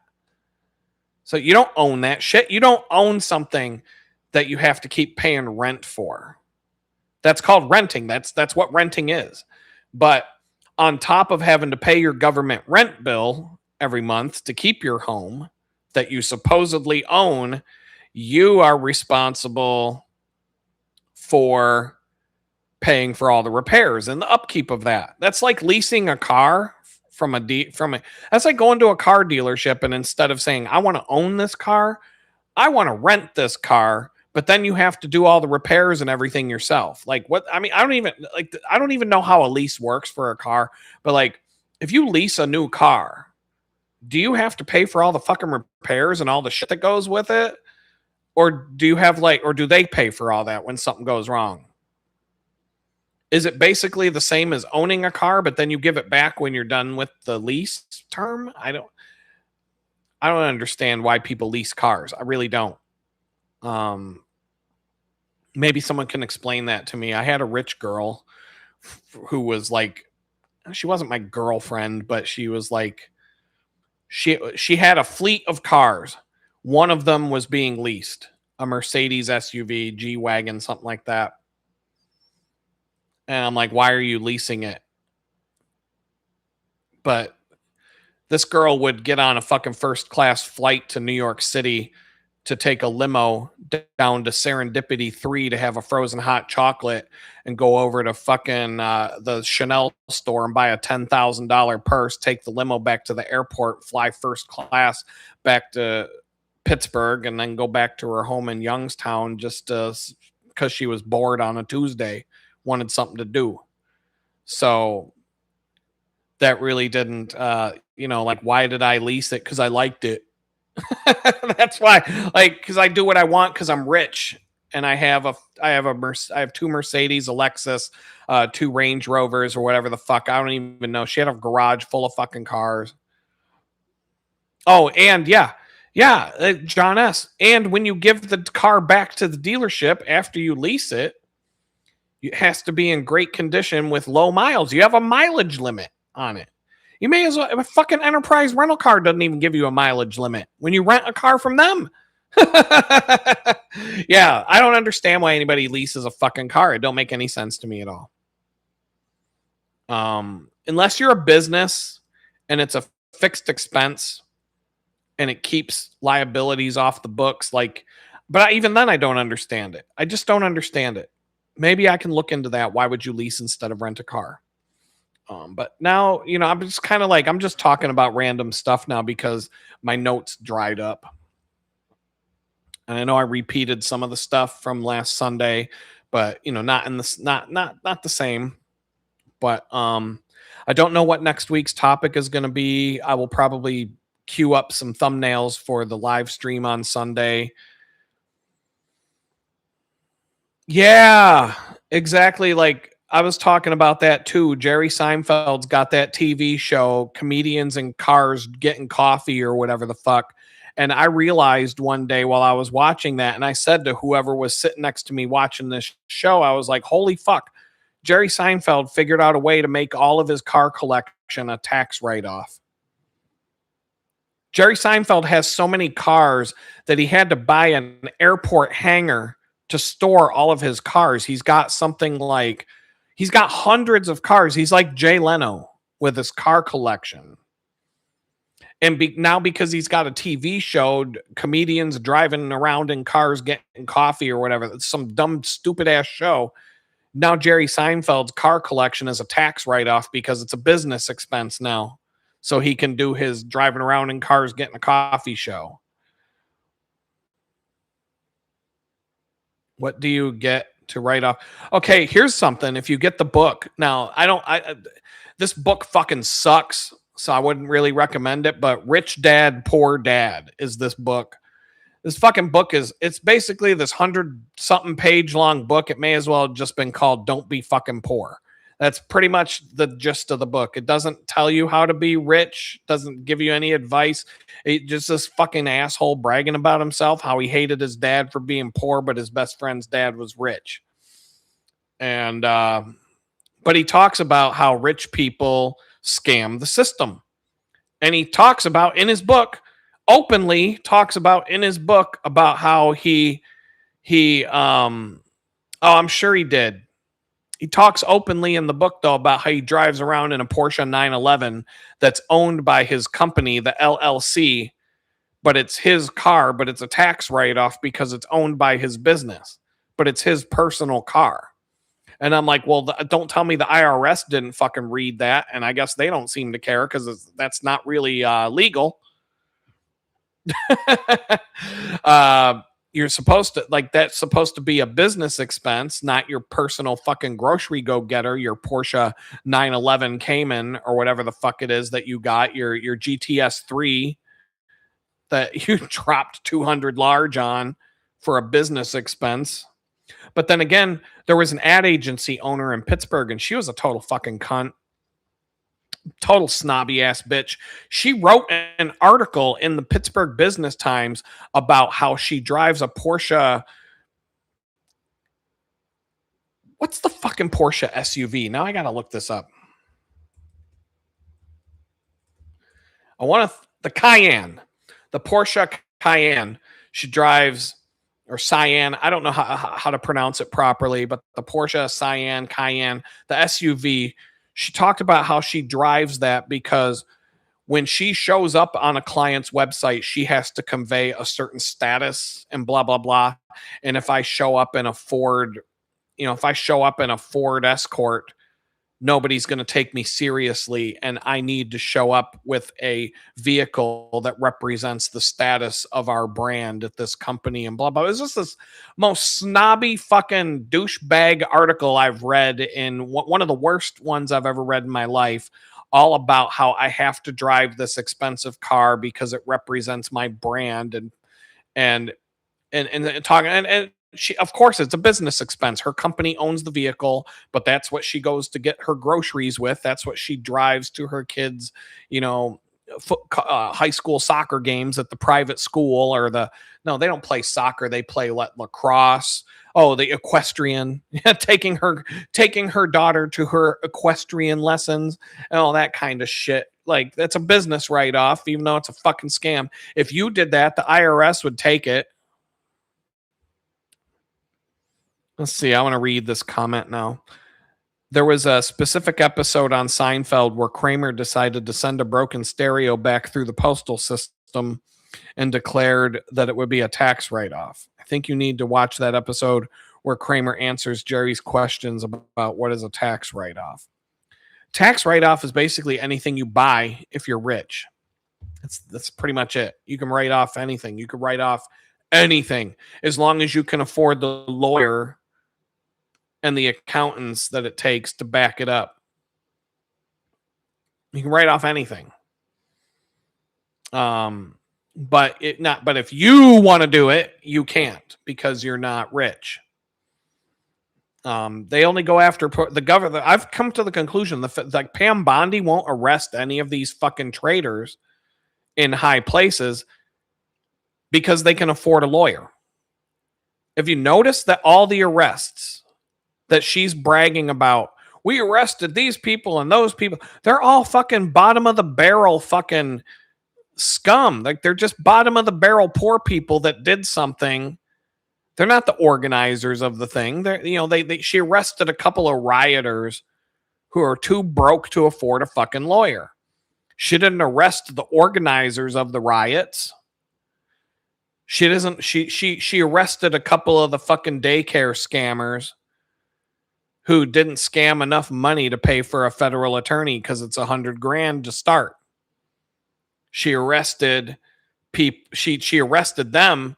She didn't arrest Tim Walz, the fucking governor who orchestrated this whole shenanigan. There's a certain amount of depreciation that occurs with the expensive vehicle that has a bigger tax rate. Yeah, the whole thing's a fucking scam. The whole thing's a scam. That's what you're telling me. The whole tax system is a scam. They say ignorance of the law is no excuse for breaking the law. The tax code, how many pages? Let me write. I want to Google this so I say the right number. How many pages long is the United States tax code? 6,871 pages. The federal tax code is incredibly complex, so complex that it covers 6,871 pages. And if you add in the U.S. tax regulations, which are the U.S. Treasury's official interpretation of the tax code, to that, you'd be, oh, fucking shit. To that. So the tax code itself, the actual laws are 6,871 pages long, but the U.S. Treasury Department's interpretation of those laws into what their guidelines, you would be up to 75,000 pages long. But remember, ignorance of the law is no excuse for breaking the law. You are supposed to know all 6,871 pages of that law and the 75,000 subsequent pages of interpretation of that law, because if you don't and you break the law, ignorance of the law is no excuse for breaking the law. Remember that, kids. Get out your tax code books and start memorizing that tax code, because if you break the law, there is no excuse. You can't tell the judge you didn't know. That's what I got. Go fuck yourself, judge. Go eat a fucking dick. All of you people in the federal government could go choke on a fucking dick. If you're watching right now, good. The number of viewers just dropped by a couple, so get the fuck out of here. If you think that there you go. One more. Gone. Gone. Leave. Get the fuck out of here, feds. Thank you. Hey, Cynthia Gibson, what's up? Cynthia Gibson, V8U, another droid from the Star Wars universe, because we can't have our real names show up anymore in the chat. But I know who you are. You're an OG. Been here since the beginning. Yeah. Soon as I told the feds to get the fuck out of here, now we're down to 2. Yeah. So that's who's watching, I guess.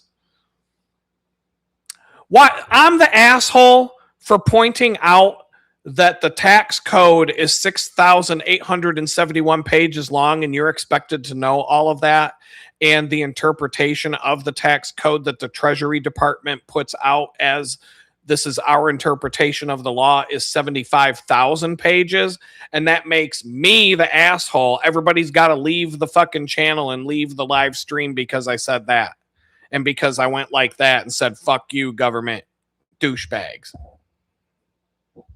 Yeah, so why would you pay attention to anything the government says? Exactly, dude.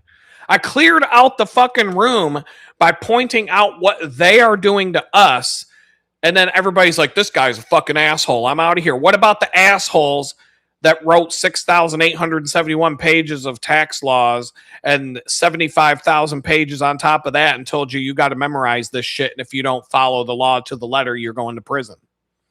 They're not assholes. I'm the asshole. I'm always the fucking asshole.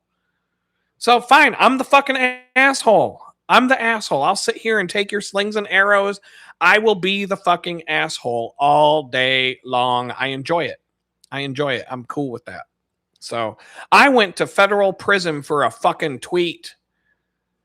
So bring it. You ain't leaving I'm going to leave. I'm not going to listen to him anymore. Yeah, bitches. I'm the fucking king of bad social media. I mean, I'm not proud of that. Don't get me wrong. I'm not proud of it, but my only choice in life at this point is to own that shit. I just have to own it. Like, it doesn't mean I'm going to go out and do it again. But I've had people come out and say to me, Adam, you need to watch your mouth. You're never going to be able to find a job. I'm never going to be able to find a job. That's what's up. That ship sailed. I could get on my hands and knees and I could go like this and I could grovel and I could ask for forgiveness. And I'm so sorry, everybody. I will never do it again. I didn't mean it. I'm such a bad person, but I'm changing my ways. And I could just kiss everybody's ass and grovel and get on my hands and knees and bow before everybody and beg and plead for forgiveness and be the most polite person that there is. And then I'm going to go apply for a job and they're going to say, fuck you, piece of shit felon, get out of here. What the fuck made you think you could even get this job in the first place? So with that said, that gives me the freedom. I have the freedom. I can say whatever the fuck I want.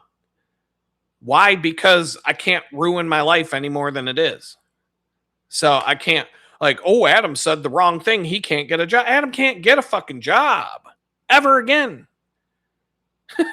Adam's a multi-convicted felon for going to prison for Twitter posts. It's game over. Shit's done. You're never getting a fucking job again. So why does it matter? Now, the one positive thing that came out of that, aside from completely ruining and destroying my life in every way, shape, and form possible, is now I have the freedom to say, yeah, never underestimate a man who has nothing to lose. I lost it all. And everything that I've gained back, the fucked up thing about it is, yes, I have the freedom now. I can say whatever the hell I want and be exactly who I am at this point. And I don't got, hold on, let me check my desk and look in this little secret compartment here. Let me check my pockets. No, I got no fucks to give. I looked around. I don't find any. I don't have any fucks to give anymore. And it's wrong. I mean, you're Glenn Beadshaw. I'm being pushed out of society because of taxes. Yeah, I mean, you're not alone. And Donald Trump sitting here going, oh, I'm going to give you guys relief, blah, blah, blah. Just sent $3 billion to fucking Israel. That's going to help us. That's going to do a lot to help us. Okay, so if Donald Trump just sent $3 billion, here we go again. We got 5 viewers. We're about to get down to 1 viewer because I'm about to say some shit again. So be prepared. There we go. 2. Boom, they're gone. One, because I'm about to say something. Can't have that. The most dangerous animal on the planet is the man with nothing left to lose. He's sending $3 billion to Israel. I'm probably going to get shot like Charlie Kirk in the neck now because I said this, but whatever. He sent, okay, now think about $3 billion. How many people had to work and pay taxes for their entire life? Think about all the taxes you've ever paid in your lifetime. Think about all the taxes that your parents paid in their entire lifetime, whatever that adds up to. How many people had to work their entire life to pay half of their fucking paycheck to the government so that Donald Trump could send one $3 billion payment to Israel? And that's just last month's $3 billion payment.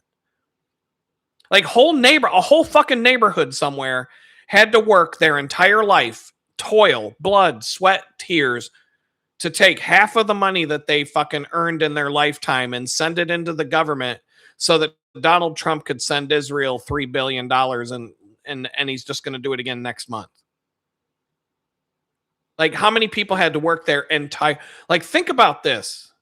How many people, once again, I'm going to say it again, how many people had to work their entire life and all of the taxes they paid for their entire life? How many of those people does it take to add up to one $3 billion check that Donald Trump just said, here you go, Israel, have it? And that's just Israel. He sent money to Ukraine. They're sending money all over the place. We just fucking went and arrested some two-ass clown, two-bit dictator and dragged him back to the United States to go on trial for fucking drug trafficking or whatever, but we can't arrest anybody in our own government who's corrupt. But how much did that cost? How many people had to work their entire life and pay taxes for their entire life just to cover the cost of that mission to go get that fucking dictator and bring him back to America? That was millions of dollars. So like they just spend money like it's nothing. Like we don't fucking matter. I will work my entire fucking life and pay taxes, whatever it ends up being on the day I die, whatever the total I paid into it is. And it won't even cover one fucking Somali daycare. It won't even cover one payment to one of these Somalian daycare centers that are scamming the government right now to this day.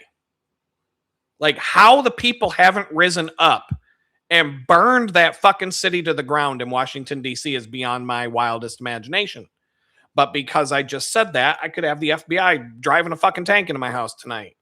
I didn't say I was going to do it. Let's just be clear. I don't even support violence. But how is this? If the people go and act violent, that's exactly what they want everybody to do. That's the problem. Because they need the justification to clamp down on society, take away everybody's guns, and herd you off to the concentration camps where they're going to fucking, do what they do. They can use violence as an excuse to lock it down. That's what all these riots are about right now.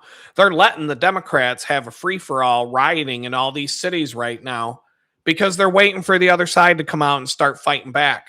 And then they're going to say, oh, now we got to take all the guns. We got to put you all in the camps. We got to have curfews. It's going to be like Donald Trump is basically Emperor Palpatine at this point. He's not going to fucking... This motherfucker, if he was going to do something, he told Hillary Clinton in 2016, if I was president, you would be in jail. It's 2026, motherfucker. You've been president twice. When is Hillary Clinton going to jail? When? She's been committing crimes. They kicked her off the Watergate Commission because she was too corrupt. That's what they said. That was when Nixon was president. This bitch has been committing crimes, heinous crimes, since before Richard Nixon was president. And she's still doing it now. And Donald Trump said, if I'm president, you're going to jail 10 years ago. And she's not in jail. Donald Trump hasn't done a fucking thing. All Donald Trump has ever done is bitch, bitch, bitch on social media and do absolutely nothing. Vince Foster didn't disappear. They found his body in Fort Marcy Park. I've been to the spot where they found his body. I laid in the spot and had a picture taken of me laying where they found his body. I know exactly where it was. It's right next to like the second cannon, a little bit a ways away from the parking lot. I could take you there. He shot himself twice in the back of the head because he wanted to make sure when he committed suicide that it was not one and done, two and done. And it's a weird park. Fort Marcy Park is a weird place, man. It's on one side. There's a road that leads away from the Pentagon. It's like, I want to say it's on the Beltway, but it's like, it's on the other side of the Potomac River.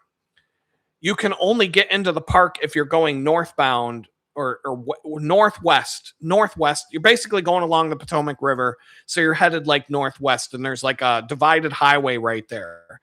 You have to be on the outbound side of the road to get into Fort Marcy Park, and you can only leave.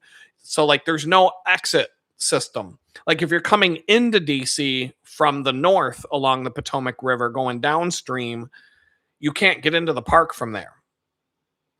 I know there's a road on the other side. There's a bridge called the Chain Bridge that's right around there. And so like, but I don't even know if you can get to the parking lot from that road that intersects with the Chain Bridge. I ride my bicycle around there. I know this place pretty intimately well.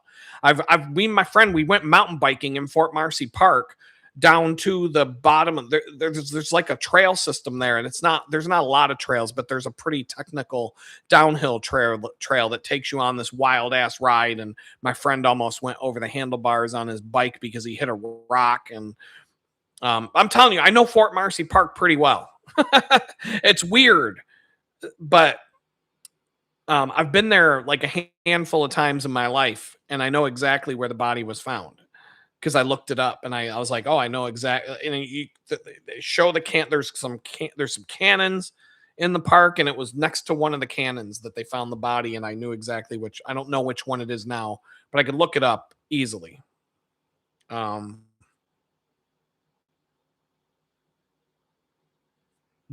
Vince Foster. Everybody know the Clinton body count. See, back then we didn't have YouTube and the internet video and all that stuff, so the way that I showed people what was going on is I bought a VHS tape at the back table of the conspiracy tinfoil hat meeting every month. And no, Vince Foster wasn't the real father of Chelsea. It was Webster Hubble is the father of Chelsea Clinton. Look at him. Look at a picture. Type in Chelsea Webb Hubble into Google image search. You're going to find everything you need to see. It's his daughter. Like, there's no doubt. And then Bill Clinton's got a baby too. I forget his name. He made a rap video before Bill. Holy shit. I got to look this up now. I know I'll find this in 5 seconds.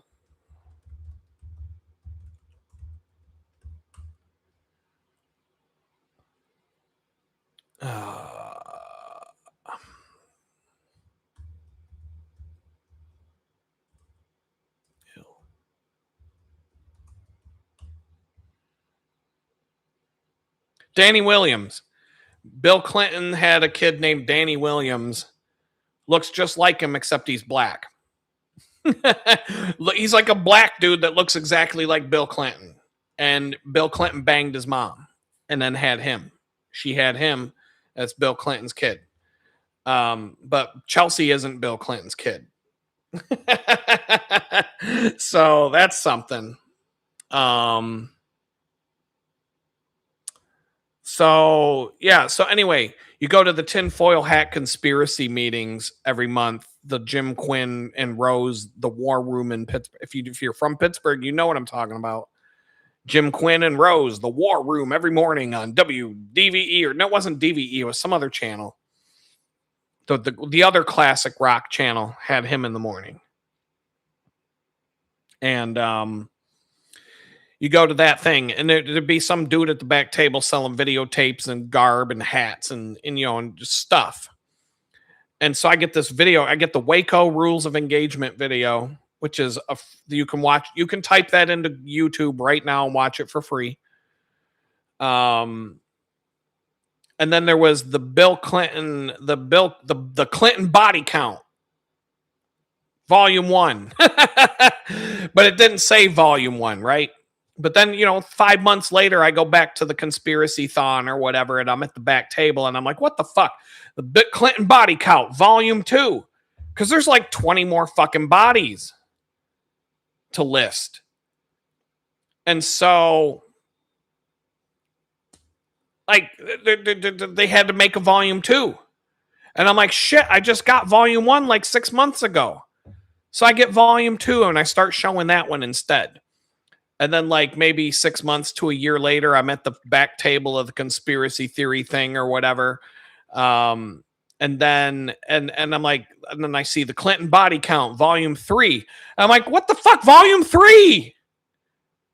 There's like 30 new fucking bodies on the Clinton body count list. And they had to make another video, volume 3. And they kept getting longer and longer and longer. How many fucking, I'm going to just type it into Google. How many bodies are on the Clinton body count? Oh, they don't want to tell me that. Google don't want to tell me. Let's see what Grok has to say here. I'll share my screen. Screw it. We can watch this in real time. Let's go to Grok.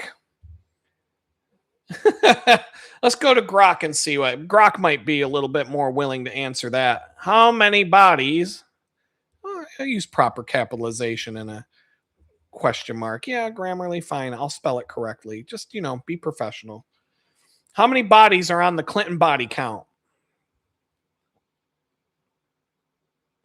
Uh-oh, he's calling it a conspiracy. That's not good.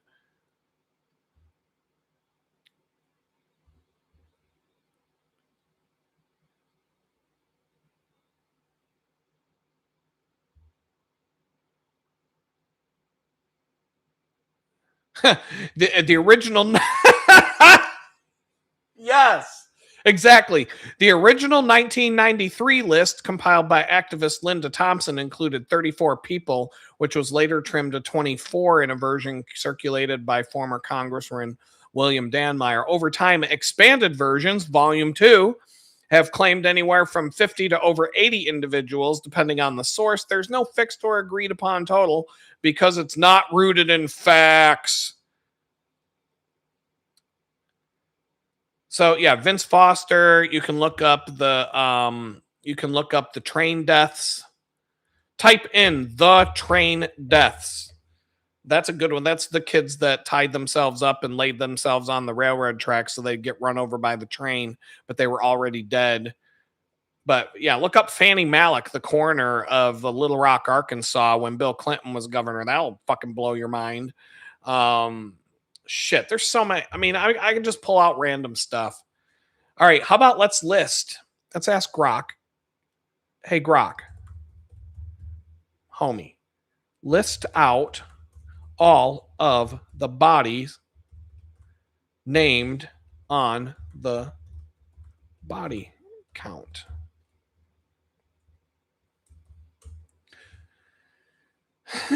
Oh, he's going to debunk the theory. Fuck you, Grok. Listing names risks spreading disinformation. Yeah, I'm gonna have to make a slide deck.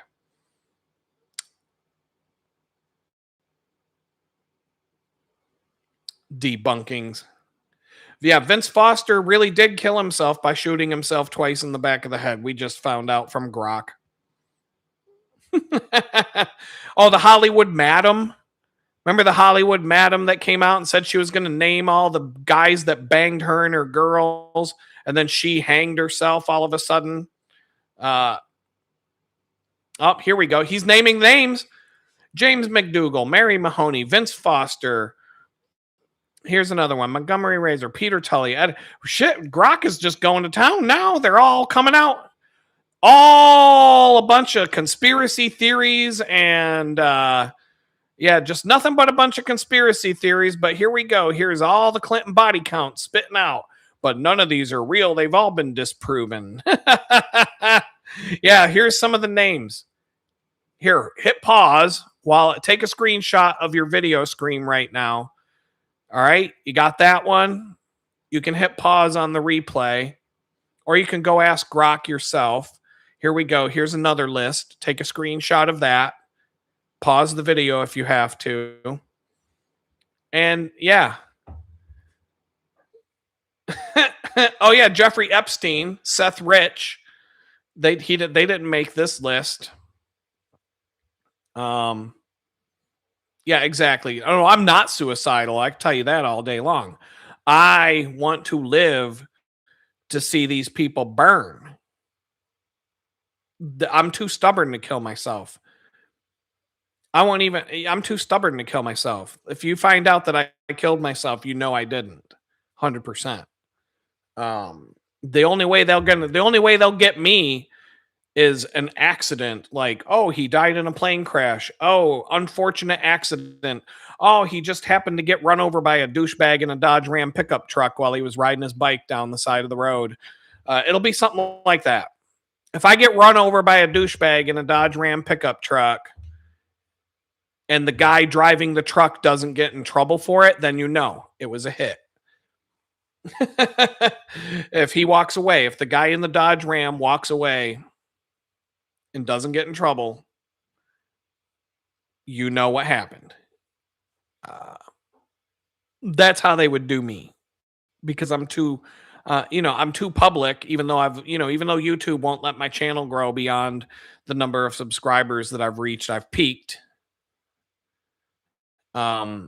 Even though I can't grow beyond where I'm at right now because I'm shadow banned. It is what it is. But it is like 9:30 now. Wow. And we've done the 3.5 hours. I schedule 2 hours, but you always get bonus when you come in. And the members only streams keep going to be 3 hours and such. So, if you're down with all the only people left now are probably the members. So but anyway, this was fun. I had a good time tonight. Like I said, I'm not doing it for the money. I could give a shit about the subscriber count and all that. I don't. I think it's funny that they've actively blocked me. But I'm not the only one that said that today too. There are other people in the YouTube channel who in the meeting today who said they had explosive growth, and it seems like YouTube flipped a switch on them recently and just shut them off and has locked their channel out, and they're not getting any views, any exposure. And these are people with like 100,000 subscribers saying that their channel was shut off, completely just whacked. So that's what we deal with when we have a fucking douchebag monopoly in charge of this. Like, I don't feel like it's YouTube's job to go out and drum up viewers for me. If they want to do that with the algorithm and all that, fine. The more the merrier, so be it. But the problem is they don't let people find what they want to find and watch what they want to watch. Back in the day, now I've always done this. I'm going to talk about this for like 2 minutes and then I'm out. Every month for years, I will create a playlist and I'll call it Pick List this month, this year. And as I bookmark videos that I want to watch, I just bookmark them to that folder. And so they do it different now. But before I was arrested, I could go to my pick list, August 2021 or whatever, and look for videos that I want to watch. And every video that was deleted by YouTube, every channel that was kicked off the platform, everything like that, you would see a blank video. And it would say on the video thumbnail when you click on it, this channel was removed for violating community standards. This video was removed for this and that. I'm telling you, I could bookmark 200 videos in a month. That's what I do. I mean, I'll just scroll through the feed and I'll be like, yeah, I'd like to watch that. I'd like to watch that. I'll pick a bunch of videos and I'll add them to a list. And then I'll come back when I want to actually watch stuff and I'll go straight to that list and start watching stuff because I'm already interested in it. And so Actually, he was talking about the biggest body count is Jim Jones, Adam. So that's about 900. What about Dr. Fauci? How many people did he kill with his cult? Millions. So I think Jim Jones is turning in his grave right now because Dr. Fauci's still living his best life. Um, find a cult that killed more people than Dr. Fauci's cult, and I'll back off. But anyway, I don't even know what I was just talking about. I'm gonna have to watch my own video to see what I forgot to talk what I was talking about just now. It totally left me. Here I am at the end of the video. And wow, I totally can't remember what I was just talking about before the Jim Jones comment came through. Not that's where I'm at. No, mentally I'm dead. I'm trying to bring it back. I'm literally going to go watch the end of the video and be like, oh, duh. Somebody want to chat out what I was talking about before the Jim Jones thing to like put me back on track about what I said I would say before I was going to leave. Because I have no idea. It's gone. It happens. I'm brain dead. I'm at the end of the day. Um, yeah, like I was saying, you get some bonus time. And you'll come back, there'll be some ads, whatever. My ad revenue went down the toilet when I started doing these live streams because I'm not, back when I was putting out a video every day of me just sitting around bitching about shit, I was making more money doing that, but it's not really what I want to do. So like I said, I'm not doing this for the money. um they capped my growth, and yeah, I guess I think I was saying something about how if the algorithm wants to bring people to you, that's fine. Like more the merrier, but they're out there actively blocking people now I remember the playlists. I had these playlists every month, hundreds of videos in them. 3 months after I'd make that playlist, I'd go back. 75% of the videos I bookmarked would show a black blank thumbnail because YouTube removed the video. Hundreds of video. I would book, but they would still leave it as a placeholder in your playlist. But when you click on it, it would come up with a message saying, this channel was removed for violating guidelines. This video was removed for violating our standards, whatever. This video was deleted by the creator. I mean, sometimes the creators would delete them or whatever. But the playlist would be completely decimated. 75% of the videos I wanted to watch would be gone because YouTube kicked them off the platform. They do the same thing now. I can go back to a playlist I made 2 months ago, but they're a lot craftier about it now. They delete the video from your playlist now. They make it as if the video never existed. They don't show you the blank thumbnail anymore. Oh, this video used to be on your playlist, but we got rid of it. They delete it. It's gone. Like, you have to pay attention. If you do that, if you do what I do and you make a playlist every month, take note of how many videos are in the playlist from 3 months ago. And then when you go watch it again, you'll notice it'll be like 30 videos less because they got rid of them. But they're not leaving you with that placeholder. They're not showing you what they deleted. And you reach out. I mean, I have a human being. I have an agent at YouTube that I'm supposed to be able to talk to one-on-one anytime I need something, right? Because I'm an elite creator, according to them. And I've said over and over again, hey, can you turn off the shadow ban so my channel can grow again? No, we don't shadow ban. Bull fucking shit. I used to get 30,000 impressions a day on my videos. Then I said COVID is a scam. You put a CDC warning on the bottom of my video, and then you dropped my impressions to less than 100.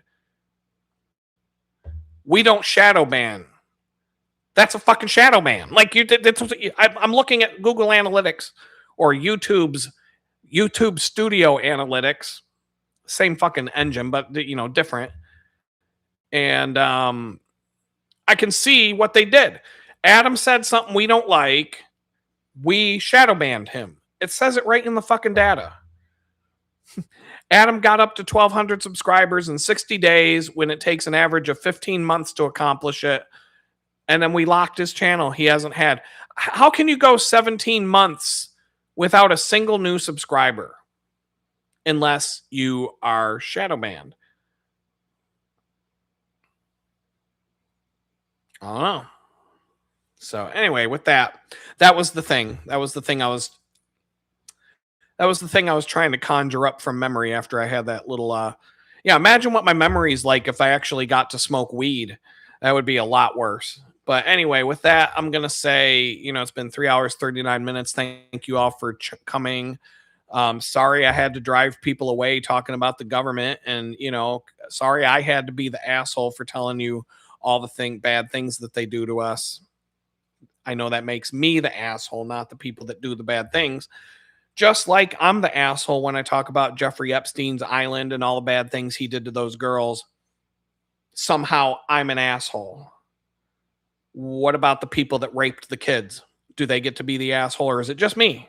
I don't know. Maybe we'll find out next week, or maybe we can talk about that Sunday more in depth on the members only live stream. But for now, I'm going to say peace out. It's been real. We'll hang out again soon. Bye.